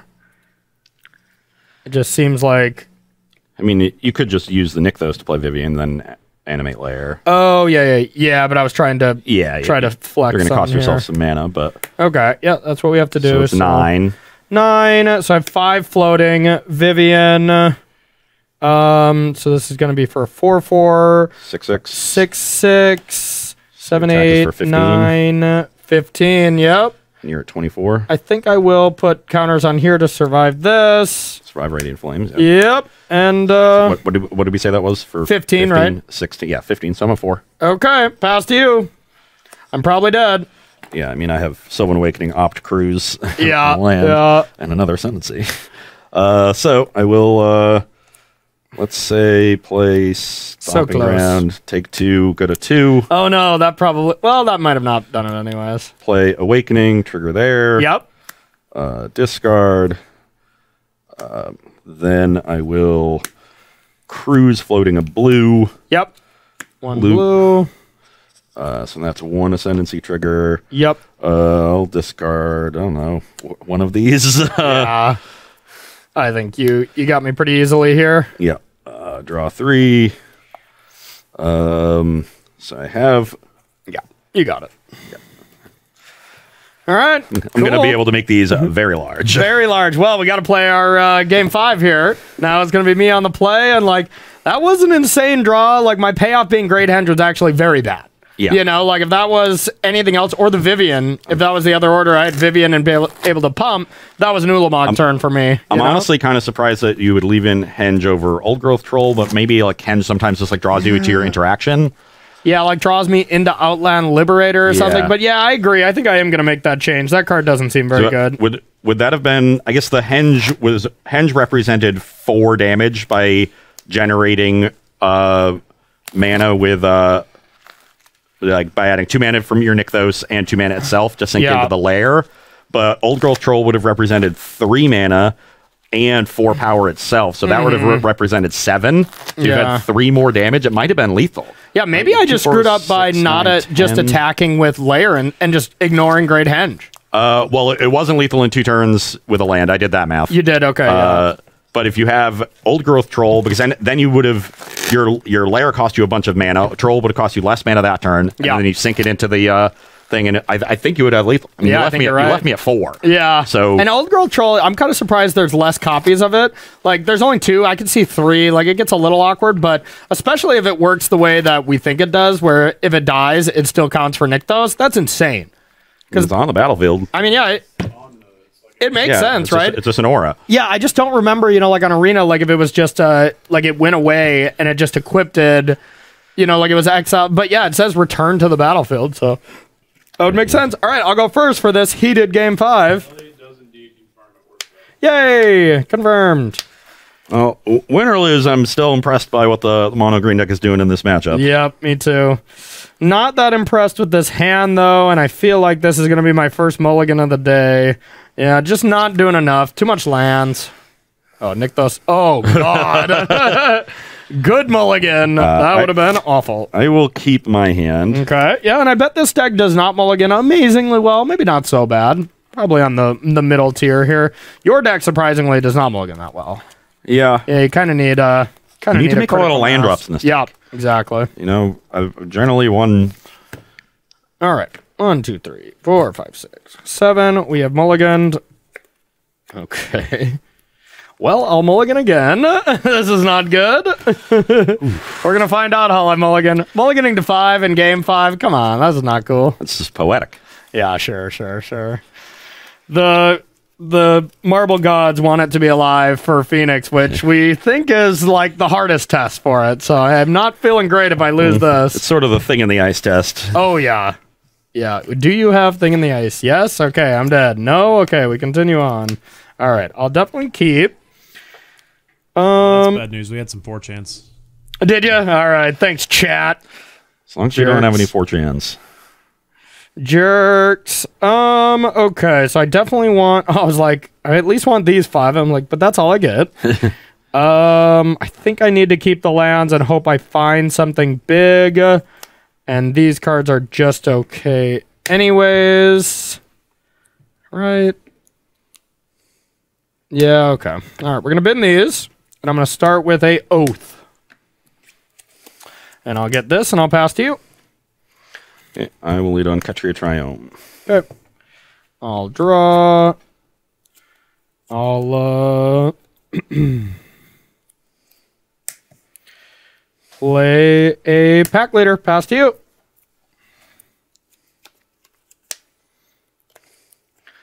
I will play Consider. Okay. I'll keep that one. Okay. And then I'll play a Rogren Triumph. Alrighty. Oh, sad panda. Well, I think here I really only have one option, and that's to play an elf, and then play Nykthos and just attack for 3. I'm at 17. Pass to you. I will show you a pretty reasonable Radiant Flames for 3. And I had another play, but I held back to make sure I didn't get completely blown up. But if I play Mystic there, then I can at least draw a card and present that and make you wrath that. But as it stands, I'm just left playing my 2 cards. It's day. I'll pass to you.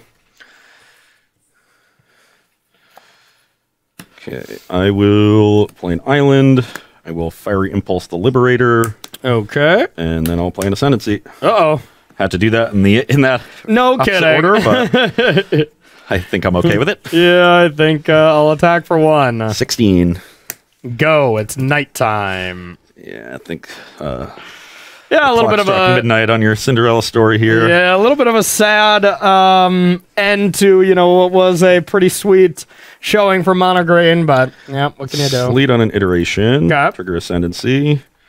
Okay, I'll probably hit a land off this.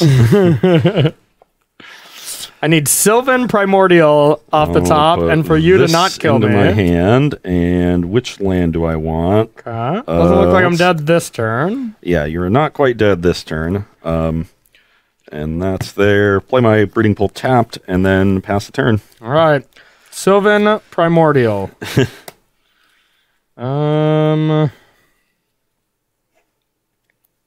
Attack. 15. Kill that. Wow. We're alive. I will respond Okay. with a Consider I loop. can do this on the backside, right? Yep, okay. I'll pitch carry added. Okay. Bin land with the Consider. Then I will play another Consider, loot. This is fine, meme. Discard Ketria Triome. In Radiant Flames. Come on, you can kill Llanowar. And, yep, just got Pass to send to it down. you. Got 16 turns. Good luck. Let's cycle a Ketria Triome. Okay. Like that. And I'll take 2, go to 13, Okay. and buy Gigantha. All right. That's the turn. Big draw. I'll attack. 12. I have an old man. Pass to you. I will start with an opt. Okay. Bottom that. Don't living need on a more prayer. removal. Yeah. Play. Got a lot of cards there, Ross. I do indeed. I'm going to play Hinterland Harbor and Gigantha. Okay. Pass the turn. Give me a big one. Big one. Oh. All right, I'll play enough. And pass to you. I think it might be day. It's probably dead. I cast multiple spells. I don't have any more in the deck, so No, I guess I just played Gigantha. it can be day or night. Yep. None of us will be interacting with that from now on. I'll play an opt. Okay. Now The fail rate is just like almost impossible for you. You dig through your deck enough.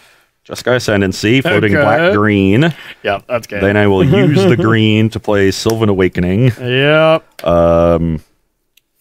That's gotta be game. Discard this land. And yeah, I just have 2 removal spells. So I can take out 2 of your blockers, pump out all my lands to 4 as this gets big. That'll do it. All right. Well, GG's. That was a close match.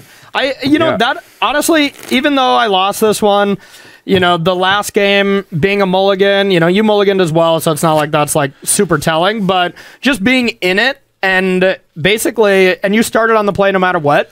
Maybe if I was on the play just on a random match. Yeah. That could have changed the outcome of one of the games. Exactly. And you played super tight. Maybe not everybody is playing that deck perfectly and stuff too. So I still have high hopes for this deck. That match alone has not made me want to get off of it. But this next match made me like the deck even more. Yeah. I think it was very impressive holding its own in a matchup that on paper looks very bad. Very bad. I'm a combo deck with lots of cheap removal and sweepers in my sideboard. Exactly. That's literally the nightmare. Yeah. And you're still hanging tough. So, yeah, really good stuff from the mono green deck. Now the deck that it kind of scares me the most is, well, it's not even the deck. You having a bunch of shocks, it's just like the mono red deck. Like, sure, whatever. You can shock my Llanowar. I'm eventually going to build a bigger battlefield than you. I don't really care about Arclight Phoenix that much, to an extent. If you go nuts with it, then it'll be crazy. But I'm really afraid of Thing in the Ice and your Time Walks, chaining those together, because I don't interact too well with them. Or if I do interact, it's with Vivian's negative abilities. So if you set it up right, you can just kill my creature in response, or Voracious Hydra. That's really what I have to do. So Thing in the Ice is going to be a problem in our third and final match. We're going to see who's going to win the marbles today. Don't go anywhere. We'll be right back.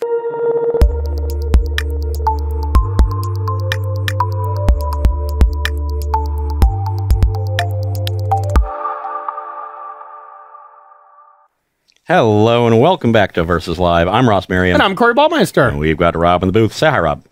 Hi, Rob. Rob will be taking all of your questions, comments, concerns, and burns in the chat. Make sure to tag at Star City Games so he can see them and send his favorites over to us.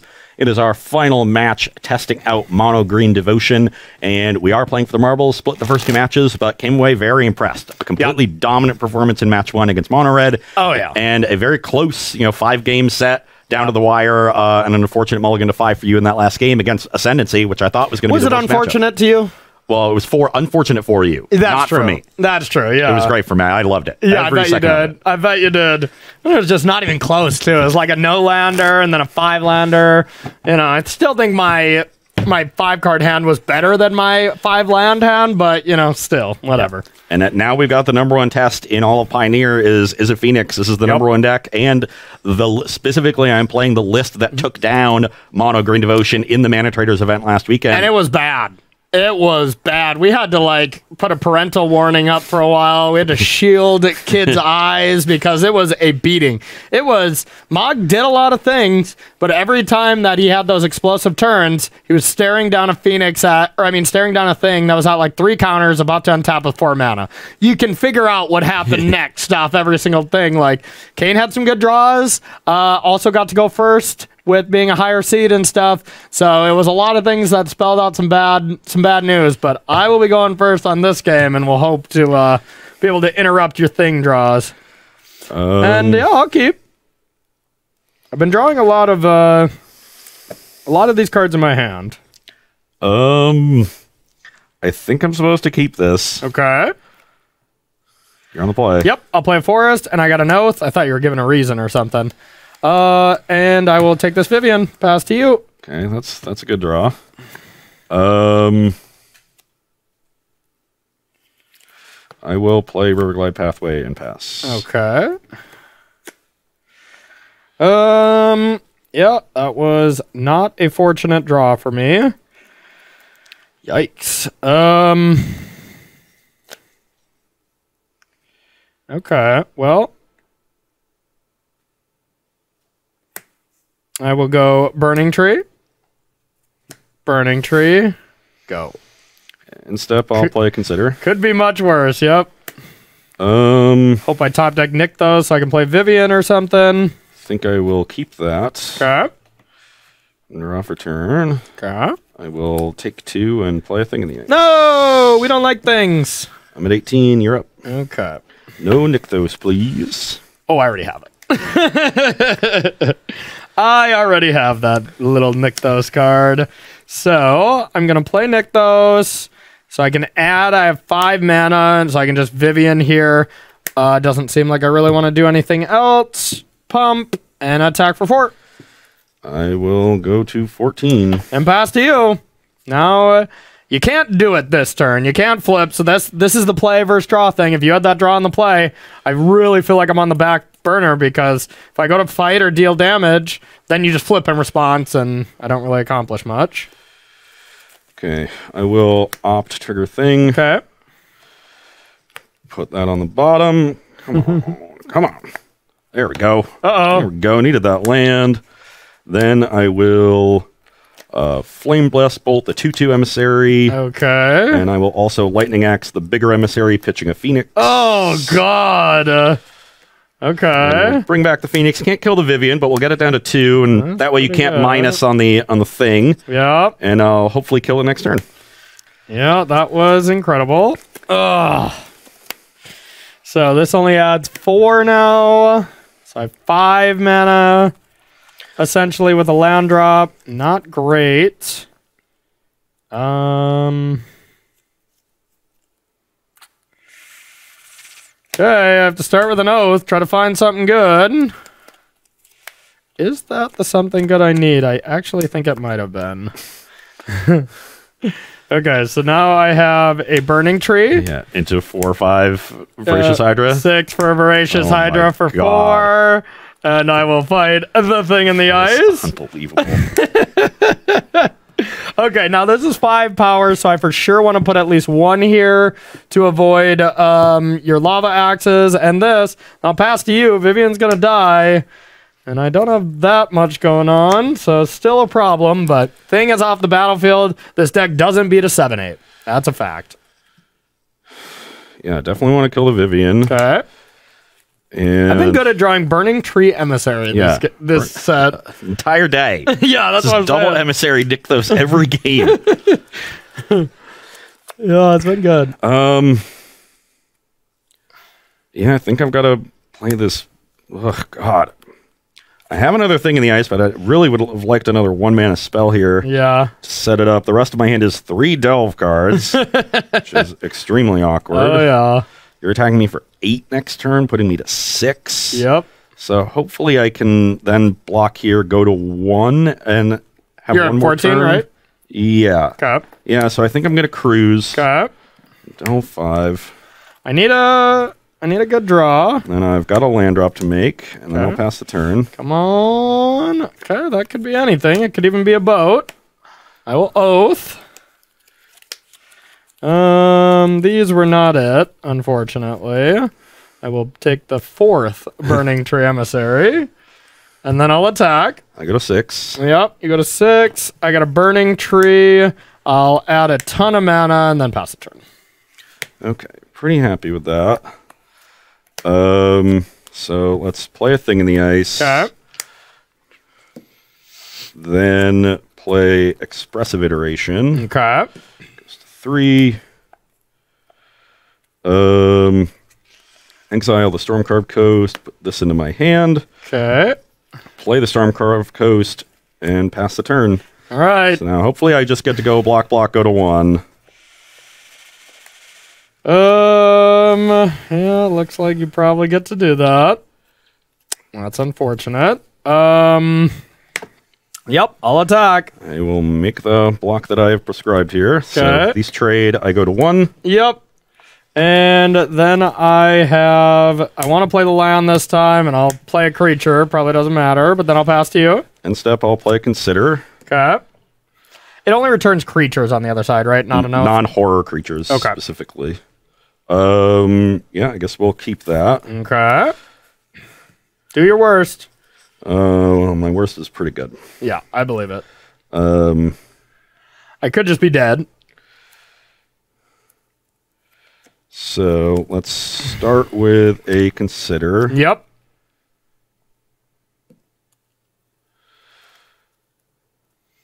That on in the graveyard. Okay. Feeling you have a time walk. I do indeed, but I don't. It's awkward because I want to leave the Phoenix. Yep. And I can't do that because my next card is an opt. Okay. So I will opt and bounce everything. Okay. I'm bounced. Yeah, so this is 7. So I could time walk here with an untapped land, which I did not find. Yeah,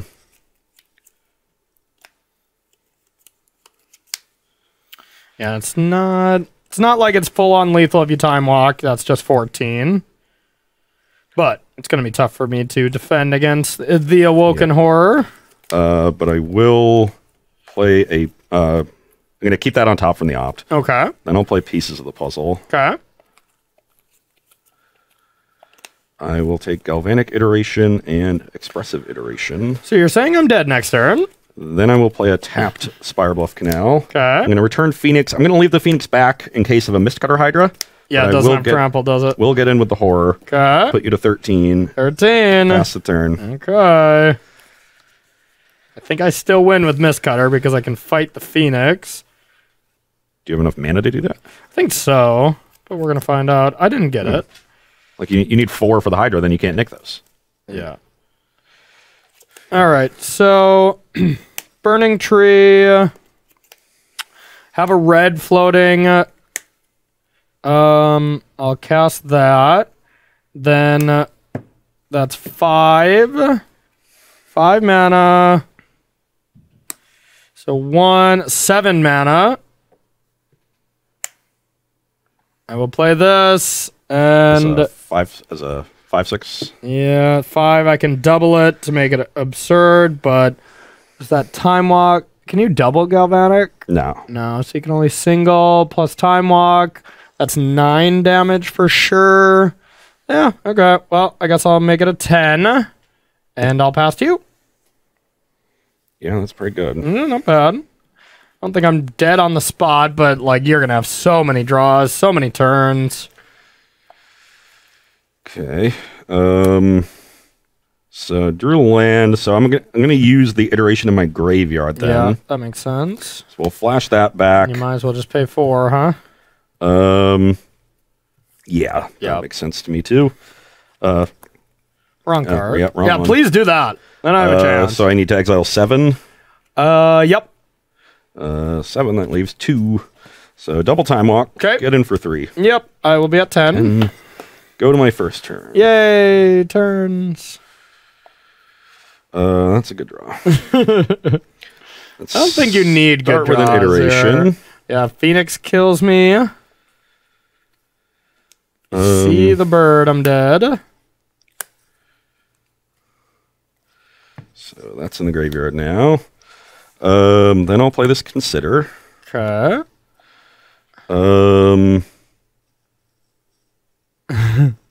Yeah, you can flip that. Yep, I think that's game. we'll keep this. That's game. You could have even I like... also drew another time walk. Oh, okay. So I was dead in so many ways. Because you could just also like double axe the... No, I guess you could double axe plus bolt it, and then you get to attack with a Woken Horror, and I have to chump. Like, Yeah, I have a lot of options. You could have picked your way to kill me on that one, that's for sure. Okay. Yep, Mistcutter Hydra there at the end. I don't think probably would have been enough, but... well, then again, 4... I only needed 6 mana, because it only has to be a 1/1. True. Oh, yeah, true. So I think I would have been able to do it. So you go Burn Your Emissary, play Mistcutter Hydra. Now you've got 4. Yeah. Oh, yeah, and then that's exactly 4. Yeah, you had exactly enough because of the Burning Tree. So I had a draw at it, and just if I would have had that earlier. Mistcutter seems like the card for that kind of mid-game before you can flip thing. But I did get lucky enough to hit Burning Tree to just be able to deal with things. So I think I was pretty lucky to even be in that game, which is not telling me good signs about this match. So. Granted, my draws... I kept a 1-lander that was good and hit lands, so... Yeah. I mean, that deck hits lands, you know? Like, I'm on the draw. I had a... On the draw, so you have that extra draw, then you usually have 2 ops style things, so... I also needed it a 3rd land off of the cantrip on turn 3, so I could, axe and bring back Phoenix. Good, so you're lucky. Good, we'll go with that. So we're going to play our second game 1. I'll be on the play.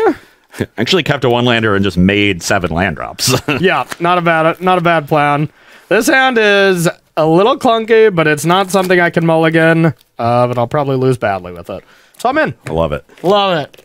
Everything unraveling for you here at the end. I know. Things were so good on that mono red match. And you Can we go back to there? Up 2-1 against Ascendancy. Yeah, that's right.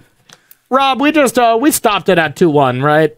Then we lost the feed. I'll give you that 20. Yeah, I'll give you that 20. No recording, no Yeah, we're not even live right now. Excellent, excellent. You guys are actually not Rob's actually eating a paid. sandwich. Well, one lander last game and no lander this game, so that'll go back. Okay. Are you down to 5 now? No, that was my first end. Okay. If you say so. If you say so. I'll sip a fine beverage. It's so unbelievable that I spent a lot more time shuffling than you did. Inconceivable. Shuffling's overrated. Yeah. Disagree. Absolutely overrated. Yeah, we know you disagree. You do it forever. How many slow play warnings have you gotten for shuffling too long? None. How many should you have gotten? None. Oh, Rob said a lot, so I believe he works the production side of things. I'm going to trust Robert on this one. I've definitely started shuffling my opponent's deck. You know, you do the thing where you look away from it. Yeah. And I just got engrossed in the match that was going on next to me, and I just shuffled their deck for like 45 seconds. Yeah, you're just like riffle shuffling in Legacy, like, God, this match is sick. And your opponent's just like, please, God, no. Yeah, they definitely had to do the, hey, we're playing over here. Yeah, we're playing too. I'm like, oh, yeah. So there you go. You should have gotten slow play warnings right there. I've gotten a few in my career as well, though, so don't feel too bad. Yeah. Thinking's hard sometimes. Do I want this? That's why I refuse to do it. Ah, good call, Rob. I guess I'll save Smart. myself some life and put the steam vents on the bottom. Pass the turn. Ooh, that was a good draw. I'll play Spire Bluff Canal. Stop saying that. All right. I will play something that can't die to one of your removals, and I'll pass to you. But it does get easily blocked. Thing in the ice. Thing in the garbage. Okay. Ooh, did I just top deck exactly what I needed again? Bang! Burning Tree coming in right on time. Add 4. Vivian! Not bad. So I think once again, this is a turn to spread them. Spread these out a bit, because I can still attack into thing. I mean, I guess I could attack first and then deal damage, but that's pointless. So yeah, let's go like that, and I'll attack for 4. I will take 4, go to 16. Pass to you. If I could have drawn a card, I would have put all the counters there, but not in the card. Come on, baby. That was not what I needed. Yay! It's about time justice is finally served. So I think I unfortunately have to make a very awkward play here, but it's not the worst. It still sets me up pretty well. Okay. I wanted to draw any 1-mana cantrip. Yeah. Although, I guess that doesn't even work. Ugh. Oh, that's gross. Yeah, that really just doesn't... I think I still want to do it. It keeps the heat off of me and takes away a little bit of your mana. Okay. So I will Lightning Axe the pack leader, pitching Arclight. Okay. Your thing. And then pass the turn. Okay, so yeah, this adds 6. Adds 5. 4, 5, 6. 8. It had 6. Huh. You have 5 Nick devotion. goes. Oh, yeah. I can't count. Okay. Yeah. 4 drop, 2 drop. Yeah, that's what I was thinking. Okay. I don't think I can do any big things. So you can get to 7 with a land for creatures. Because you can make 5, sink 4 of it into castle. Yeah. Fortunately, that is short of Distended Mindbender. Yeah. Yeah, 7 is not amazing. Sylvan Primordial does not deal with Thing in the Ice. I guess I could get this.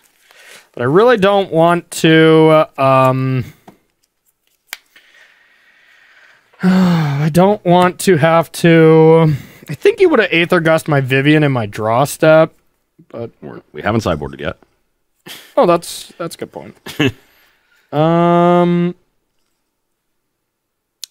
Yeah, so if I go 5 mana, 6, 7. Yeah, okay. So 5, 6, 7. Hydra for 5. The perfect number to play around Lightning Axe. Yeah. I'll fight. And then I will tick up both on this. Yep. Crunch. I'm at 11. Pass to you. And pretty sure I'm dead. Yeah, the games where mono green win in this matchup, the games don't look close, probably. Yeah, like I would have ideally gotten to pieces last turn, but because you drew the burning tree, it just threw everything off. Yeah, the burning tree was the perfect draw once again. And then I had impulse, but couldn't kill this too. Yeah, spell. But if I draw a 1-mana spell and get to cast it, axe one thing, pull impulse the other, bring back Arclight. This is on to 1. The game's over. Yeah, then I cannot do anything. So I need to hit a lightning axe. Well, no, that's not true, because then what I get to do is just do this for 2, double it, deal damage, so I can still kill things. No, because it will be on 2 because of the Phoenix. Oh yeah. Oh, that would have been frustrating. I need a lightning axe to live. Well, I guess we will take lightning axe and cruise because these are all going to the graveyard. Okay. So I'll have 3, 4, 5, 6. Yeah, I'll have plenty. Gotta kill it now, I imagine. Yeah, definitely have to kill it now. Pitch an island. Okay. And pass the turn. Okay, let's see what I can do. So 5. So same amount of mana, right? 5, 6, 7. Yeah, okay. I'll just go get this and kill you. Oh wait, nope, that's not lethal. That's only 10. Yeah.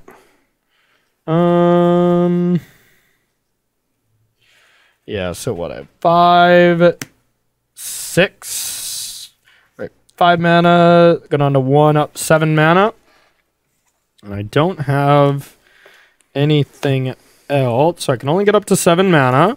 Could destroy one of your lands, I guess. Not bad. Also, is a reach creature for my Phoenix. Yep. Seems pretty good to me. And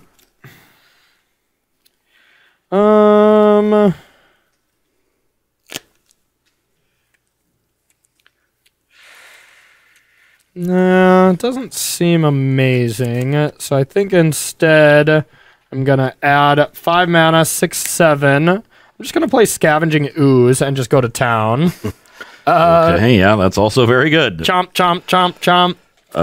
So there's 2 creatures in here, so we'll get to 4/4. Okay. I'll just exile 3 other cards. Yeah, and I'll just exile the rest, and then I will put a counter on, I guess. So that's 2 here in case of another axe.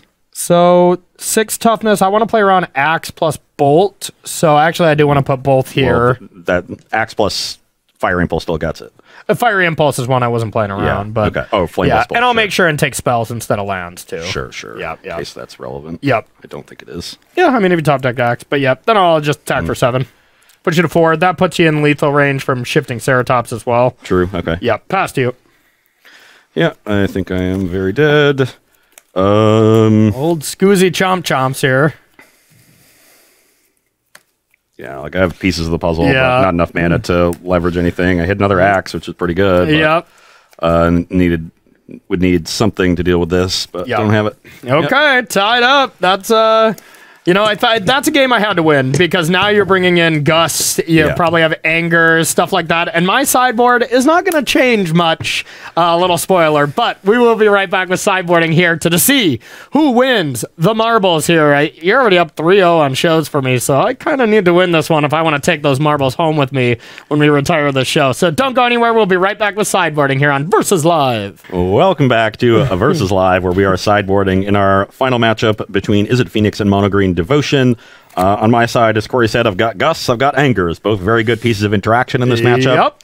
Chart, of course, I think is just the weakest card in the deck, and it is mainly here just to enable Arclight Phoenix, but I'm going to be focusing on being a Thing in the Ice deck, not really a Phoenix deck, and to trim one of these Phoenixes. I've still got 4 axes, and I can put them in the graveyard with pieces and considers and things like that, so I'm not going to be too worried about getting my Phoenixes into the graveyard, because that's not really how I win these games. I'm going to win these games by controlling your battlefield and sticking a Thing in the Ice. What's the card that is like, if you have a 2/2, it gets +2/+2, and then it fights? Like the bear fighting card? That card might be a Modern Horizon card. Savage Punch? Yeah, I think that is a Modern Horizon card, isn't it? No, that was from it's cons. Oh, okay. I was like, I'm just trying to think of like ways to leverage this thing. Like there's got to be a better plan, and that's kind of okay in aggro as well. You know, like I feel like I need something like that in my sideboard to be able to compete with Thing, but even then you can still like shock it, my creature and stuff, which makes it rough, but I feel like you got to do something. But for now, we don't have that. What about just Prey Upon? Prey upon? It's just fight, right? Plus X and fight. Or not prey. What's the X one? The rare one. Oh, Primal Might. Yeah.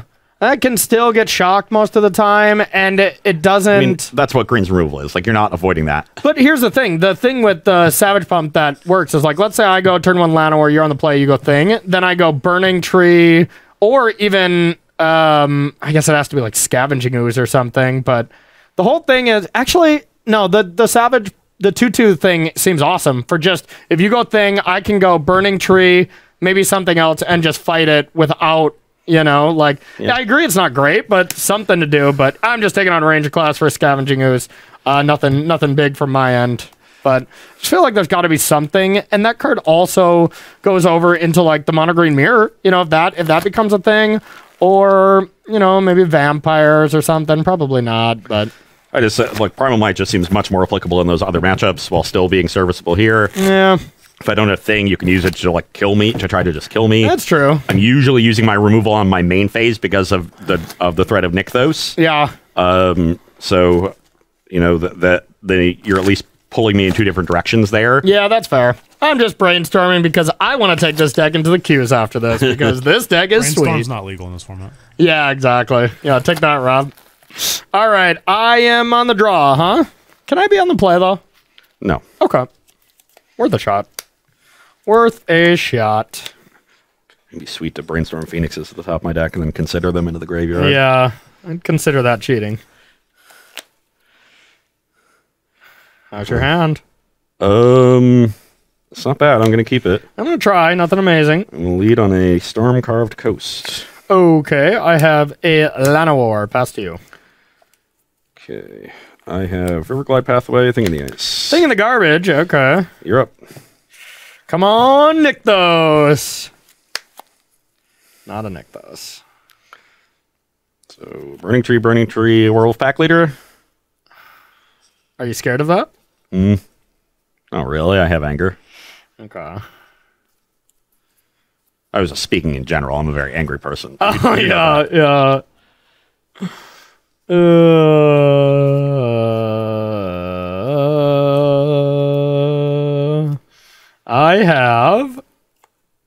I just think I'm trying not to play into it as much as I can, but I don't think I have a choice with how good, you know, just Thing is in general. Like, I have to just get lucky, in my opinion, and I think that means, like, playing around nothing, and just hoping for the best.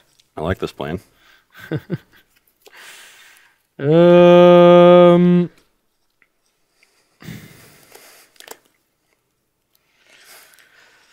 What do you got? Can I beat an anger ever? And I think the answer is no, so... your go. Don't do it to me, Ross! Expressive Iteration. Hooray! Hooray! Oh, God. We like this. This was not good. Not good. No land? That's the... Anytime someone says, oh, God, it's when you're only just cast Anticipate. Okay, never mind. Maybe you needed the red mana, though.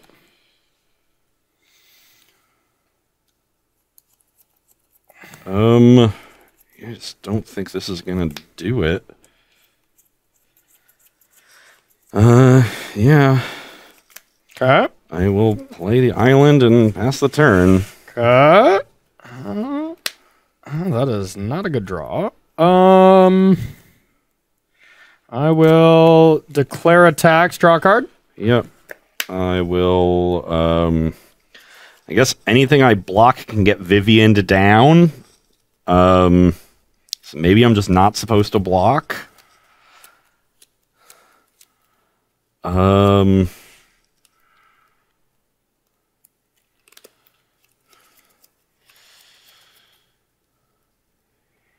Yeah, I'm gonna take 7. Okay. 13. 13, and I have a very sad follow-up. Go. Go. Oh, you didn't have Consider. That's good. Didn't have a 1-mana blue spell, at least. I did not. I have another thing. Okay. And then a Lightning Axe on the pack leader, pitching a Phoenix. Okay. Go to 2 and 3 and pass the turn. Okay. I'll draw.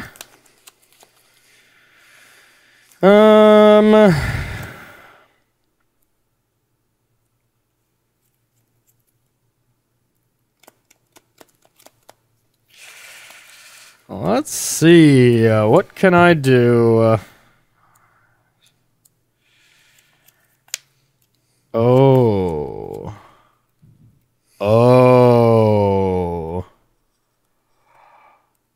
Oh, no. That was good. I was scared there. The second groan was like, ooh, that seems like he's got a good play. Oh, no. Sounds like he's 1 mana short. I am. It would have been such a cool play, though. All right. Instead, I will...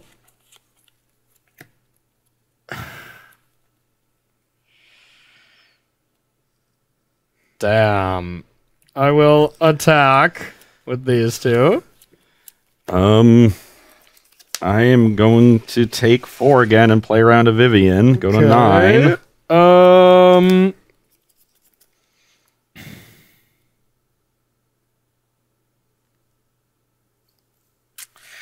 Then I'm going to play Werewolf Pack Leader. Actually, do I want to do that?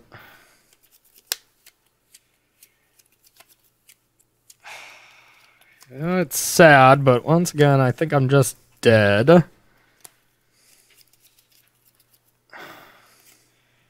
Vivian. Okay. And I'll pump on 1 and pass to you.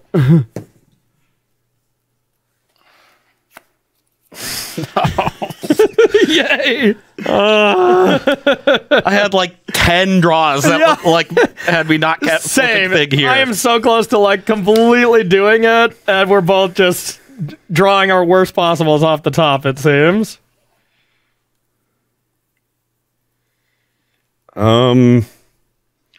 Well, I'm certain to lose a thing here. Yep. And because of that, I think I need to stop you from getting 6 mana for a Voracious Hydra. So I am going to Fiery Impulse Llanowar Elves. Yeah. Go to 1 and 2, and then pass the turn. Okay. That was not what I was close to casting, but of course I just top decked the land. Okay, so we got 6. Or you're at 9, right? Yeah. Okay. 4, 3. Okay, well, I think I have 1 choice here. And, well, I guess let's see what we got. You got Arclight Phoenix over there. Could get this. 9, then it's the same result.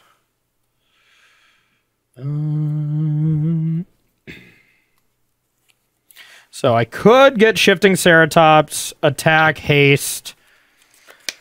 Not amazing. I would block both Burning Trees and go to 4. And Yep, and lose 1, but then you get to pick which one you want to die. That's a big thing. Okay, well, let's start with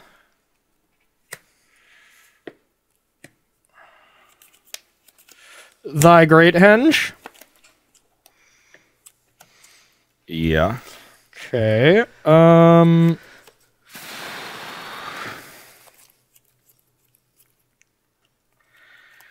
Then let's cast this, gain 2 life. You're 22. Yep. Draw. Yep. Now I will negative to kill the one at 1 counter. I guess I will target this, but yeah. And then I'll attack with these 2. I'll block the 2/2 and go to 5. Okay. Go to 5. I'll play. Oh, yeah, you hadn't played a land yet. Yeah, I hadn't played. Or no, I think I did. No, I did because I needed it last turn, so I already played a land. Okay, and then I'll pass to you. So now you have a forest in hand. It doesn't return Great Henge, right? Thing? No. Okay, that's good. So 2 spells to be able to flip.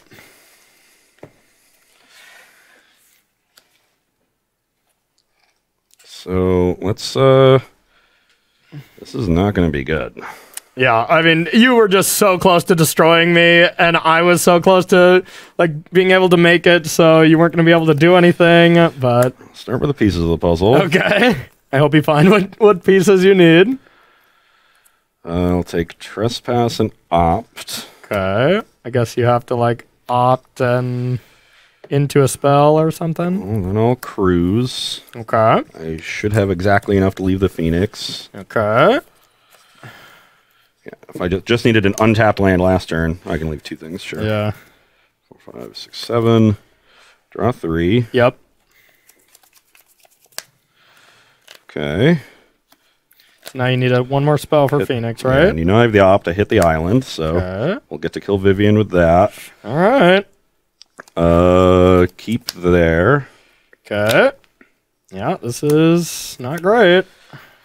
Attack Vivian, attack you. You go to 15. Okay. I'm like leaving this back for Miscutter doesn't do anything. Yeah. Pass the turn. But Vorinclex does. To be fair, it would have put you in a rough spot too, because it's an 8/8 with the counter. So you'd Sure. still just be jumping. But my plan was to try to control your battlefield for 1 turn and set up a trespass with 2 Phoenixes. yeah. And try to win that way. All right, so I want to do this turn because it's going to be sweet. Burning Tree, draw. Burning Tree, draw. Vorinclex. You know, each of these get... Well, this gets 2. This only gets 1. But then we'll kill you. And gain life. But yeah. So I was so close. You had 2 things. And if I got land 6, you just can't put a counter on thing. Well, they're already on there. But you can't take any more off. No, that's putting counters on things. Oh, okay. So I was just wrong Yeah. in anything. I know it like prevents your counter shenanigans, but it just doesn't work that way. But I was going to have second Phoenix, 2 removal spells next turn, and then hopefully find Galvanic Iteration off the pieces or the Consider. yeah, but I mean, you would have had to chump here just to stay alive, and I was also drawing potentially yeah. Anger, but Close match. Woo! Close match. Close match. not over. We do not have time for 2 more matches. Before we go, we can play a pity match, Ross. I'm sorry, you have lost. This is too much see if time. we have time. you said at the beginning of the show we were playing best of 5 at every game. No, I said if we have time, but we don't have time to fix in that many games and do our outro. We'll see. I can win real fast. Shuffle, shuffle. Shuffle, shuffle. I'm just When kidding. y'all are still here at 11 o'clock, you know, Yeah. All right, best yelling- 14 to yelling 7. salty run backs. Just know that no one's going to be watching. Oh, too good. Yep, that was close. That was close. We both were just... And, I mean, if you had anger, I was dead from the beginning. Yeah. Like, And, I could not really play around it, so I just decided not to, and... I could, there were a lot of like awkward things there on both sides. When I iterationed, I didn't hit a red source, I had blue source instead. Yeah. I drew tapped land. If I draw a cheap blue spell or an untapped land, I'm flipping both things. Yeah. Because I had 3 lands, my hand was Cruise, pieces. Yeah. And I think a red burn spell. Yeah, you just had a lot of delve stuff, huh? Yeah. Okay. And any 1 or 2 mana blue spell or untapped land. Oh, that's it? Yeah. Do I have a lot of those? My hand is great. I'll keep. I'll try it. Yep. Canal go. All right. I will draw. I think I want to start with an Oath. And I'll get Nykthos, and I'll pass to you. I'll play Consider. Okay. I'll keep that. Okay. I will play Canal, Thing in the Ice. Uh-oh. You're up. I don't like that. I don't like that a lot. So I have a land, and I think I just want to play the big creature. Yeah, I'll play a pack leader, and I'll pass to you. Let's start with Island Opt. Okay. Yeah, I'll keep that. Okay. And then I will pass the turn. Okay. I will go for Burning Tree. Trigger on the stack, I'll Flame Blast Bolt it. Okay. Exiles, right? Yeah. Okay, that's exiled. So I have 2 mana. Turn it into green mana with Thing, but we can't get to Vivian range. Yeah, nothing like that. So I'll use green-red, and Yep. I'll play Scavenging Ooze. Sure. And then I will attack for 3. Nothing you can do here, so I will block. All right. Good block. Good block. And do I think you're going to be flipping? Probably. That's a pretty safe bet. And it's going to be devastating. I will pass to you.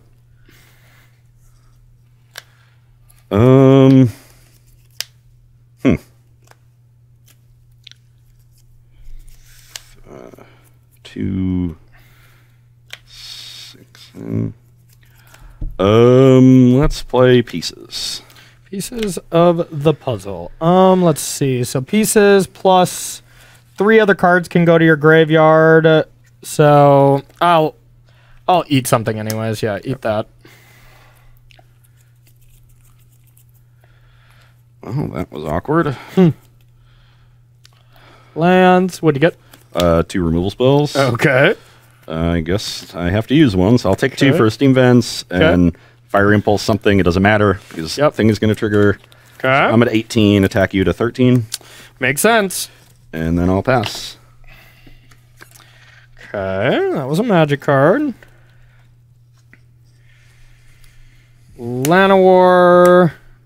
Burning Tree. 2 mana. Nick those for 4. Every game. And I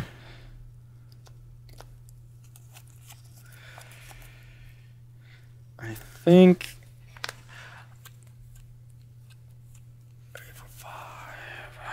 I can't really control your delve cards that much, which is a problem. So maybe I just have to go wide. Yeah, YOLO. Pass to you. Okay. Start this turn with an expressive iteration. Okay.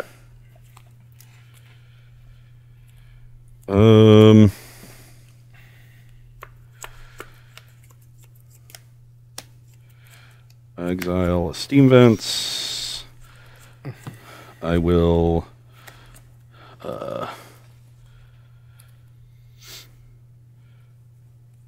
play it for 2 life, go to 16. Okay. Attack you for 7. You got enough to time walk? You got enough to time walk? Yeah. Okay. So I can block next turn, even if you have the time walk. So yeah, I'll take it. Brings you to 6. Yep. And I will indeed time walk. Okay. Exactly enough there to delve. Take my next turn. Wow. Draws have been very bad. So I guess I will attack again. Yeah, I can't try to like overrun or anything, so I think I just have to block with this. I am in the abyss, so yeah, I'll block with this. Yep. I'm gonna Lightning Axe the Skoos, pitching an island. Okay. Play River Glide Pathway and pass the turn. Okay. Oh, my hand is awkward. So this is 4. 4.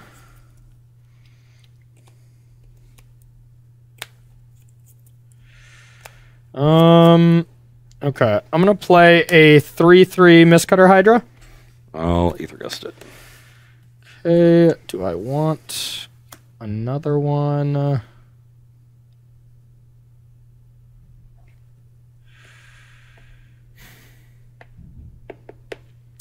Kind of hard to say no to that one. I'll play a 1/1. And now it's, do I want to get risky and attack versus leave both back? If you have a removal spell, I'm either dead or Phoenix doesn't kill me, but a Phoenix would kill me next turn. I think with the Mist Cutter on top, I would hold back, but Yeah. Oh, that makes sense. Okay, past you.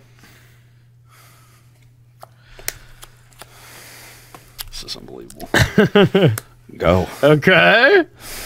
All right. So now, what do we got? 4, 5, 6, 7. I'll make a 6/6. Yep.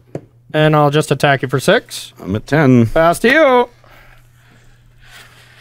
Drum roll. Okay. You just drew all 3 of them? When I had 3 cards, I had 3 of them. So That's unbelievable. yeah, crunch. Wow, yeah, you flooded out badly. Yeah, another land. Badly. Iteration that doesn't do anything. Thing that doesn't do anything. And like, Well, we had the we didn't have to play the 5th match, and once again, another impressive thing here. Things went poorly for you game 2, where you should have that last game where you should have flipped those things. Yeah. You know, I didn't draw the land to be able to play what I thought was an unbeatable Vorinclex. I'm just stupid instead. But otherwise, like even with those things going your way, the games were still close enough that I'm fine with this if this is the bad matchup. You know, if Awakening and this is the bad matchup, I'm sold on Devotion still. At least, you know, playing it for a challenge or something. Who knows about Indie, but that's the next Pioneer event. and honestly, like, you're right that the matchup is so narrow. It's all about Thing in the Ice. Yeah. That it's not that hard to figure out a sideboard plan to help what I'm against Thing in thinking. the Ice. Like, Yeah. it shouldn't be. Oh, at God. least. Dismember one time. It would just be so perfect. I mean, you could even you could probably splash black. You know, I guess you'd have to give up Castle, and you could Yeah, have you can't some splash. That's what gives your deck just the explosiveness, you know? I mean, is Castle that like that's literally all you'd be You could giving up? play Lava Coil and cast it off Burning Tree Emissary. With how much I draw that card, you know, it seems fine. Yeah, I just think it's a lot easier to splash an enemy color, so it'd be blue or black because the mana is just way better. There's no, like, free card, like, subtlety kind of thing that you would do to deal with Thing, right? Like, Non-Pioneer. Come on. non-Pioneer, yeah. It's I mean, It just comes down to fight spells. That's all green can do. There's no, like, bounce green card to bounce an Yeah, 0/4 or switch its power and toughness. None of that kind of stuff exists in green color pie, right? no. But honestly, on the play, I'm not that afraid of Thing. Like, of course, I'm still afraid of it, but if you can just get a Vivian down or just have a good start, like, that's fine. On the draw, I think everything lines up perfectly for you where I am terrified. Yeah, Because if you have anger, I normally do not have the luxury of playing around it and all kinds of stuff. But hey, still, sick games, that's for sure. I'm on the board as far as the final countdown shows, 1 to 3. And did it with a deck that I am all about trying. yeah. Deck was very impressive today. Yeah. In every single matchup, really. Yep. So And like those mono red matchups, I'm sure there's other mid-range style decks like that. Like, think about that. Maybe Seasons Past, Golgari. Like, there's some of those matchups like that where you just destroy them. Like, any kind of mid-range style deck like that, I bet you just destroy. So we played the tough-ish matchups. I'd be interested to see, like, even like Humans, those style of white base aggro decks. I think you go over the top of those too. Maybe not. You know, something like Skyclave could be a problem, but overall, the deck seems sweet. I think I would just play some Untamed Mites in the sideboard. Yeah. Because Untamed Might also seems pretty good against Wynota, which could be a tough matchup. Yeah. You know, you're able to like kill their Elf, kill their Brutal Cathars. What about any, like what's the 4-mana enchantment that doubles your creature's power and It's a toughness? 5-mana enchantment. Oh, it's 5 Primal mana? Might- not Primal. Untamed Might. I think. Untamed Yes. Growth or something, Yeah, right? it's 1 quad green. Yeah, that's a heck of a magic card with Vivian. You pump 2 creatures and now they have trample too. Like, that maybe is just a little too cute, but I would tend to agree. well, still pretty cool. All right, everyone, that does it for our show today. That was pretty awesome. What would you be playing even with this if you played a Pioneer tournament this weekend? Probably Ascendancy. Still Ascendancy? I think the deck is still great. Yeah. You know, like, Super fun too. super fun. Yeah, definitely your style. That's for sure. Well, this depending on what we're doing for our final shows, this might have been our last Pioneer and Modern show because we're still ironing out the details, but we kind of want to have a little bit of a walk down memory lane and show off some of our favorite SCG decks, favorite GP decks, favorite Pro Tour decks, and just kind of, end versus live, in an awesome fashion, playing the decks that, well, got us here in the first place, right? Like, you know, you got to do well at tournaments to be able to make some content. That's kind of the leap you got to do. So we had to first be good on this battlefield, not this one, the other battlefields, to be able to make it to this one. So we want to try to showcase some of those sweet decks here for our last remaining shows. We'll still ironing out the details, though. But for this show, Rob, why don't you thank some subs? We're going to thank some sponsors, and we're going to head out. All right, yeah, we got one sub today, Moist Guppy, so thank you to them. Moist Guppy. Better than a Dry Guppy. Dry Guppy is probably going to struggle through some of their days. It's not going to struggle for long. It's going to die pretty quick. Wow. Way to make it dark, bud. That was way darker than we needed. Way darker. Thank you for that support. We would also like to thank our sponsor, Coalesce Apparel. If you like the shirts that we wear, you can find their entire collection of t-shirts, hoodies, and stickers at coalesceapparel.shop, and be sure to use the gift code SCG when checking out to get 10% off of your purchase. Absolutely. And what we got coming up, well, a week from today, SCG Con Philly is going to be the first con since, you know, the kind of old template of the cons like we saw over Halloween. Big fan of that event. But this is going to be a con featuring... we got Modern on Saturday. We got Legacy on Sunday. There's Flesh and Blood and a gigantic pre-release for Kamigawa Neon Dynasty. So going to be some really fun stuff. We're going to be a week from today hopping in a car with a bunch of our buddies, you know, heading to Philly. So I imagine just like probably most of y'all out here that are going to be attending that tournament, it's going to be a lot of fun. So go to StarCityGames.com to check out some more information on these cons. And with paper tournaments returning, it is time to update your collections, get rid of the cards you're not using, and Star City Games is always buying and there's so many ways to do it. So you can use the buy list feature on the website. You can mail your cards in and let SCG do the work for you. You can make an appointment and come into the store to do your business in person. You can also do your business at any SCG con. There's always buyers at the sales booth. And if your collection is big enough, you can make an appointment and have Star City Games come to you. So pick whichever option works best for you. And do keep in mind that trading cards in for store credit will get you a 30% bonus. But don't you dare buy all those mono green devotion cards before I can go home and buy them myself, okay? Not cool. Not cool. All right, you can do that. Feel free.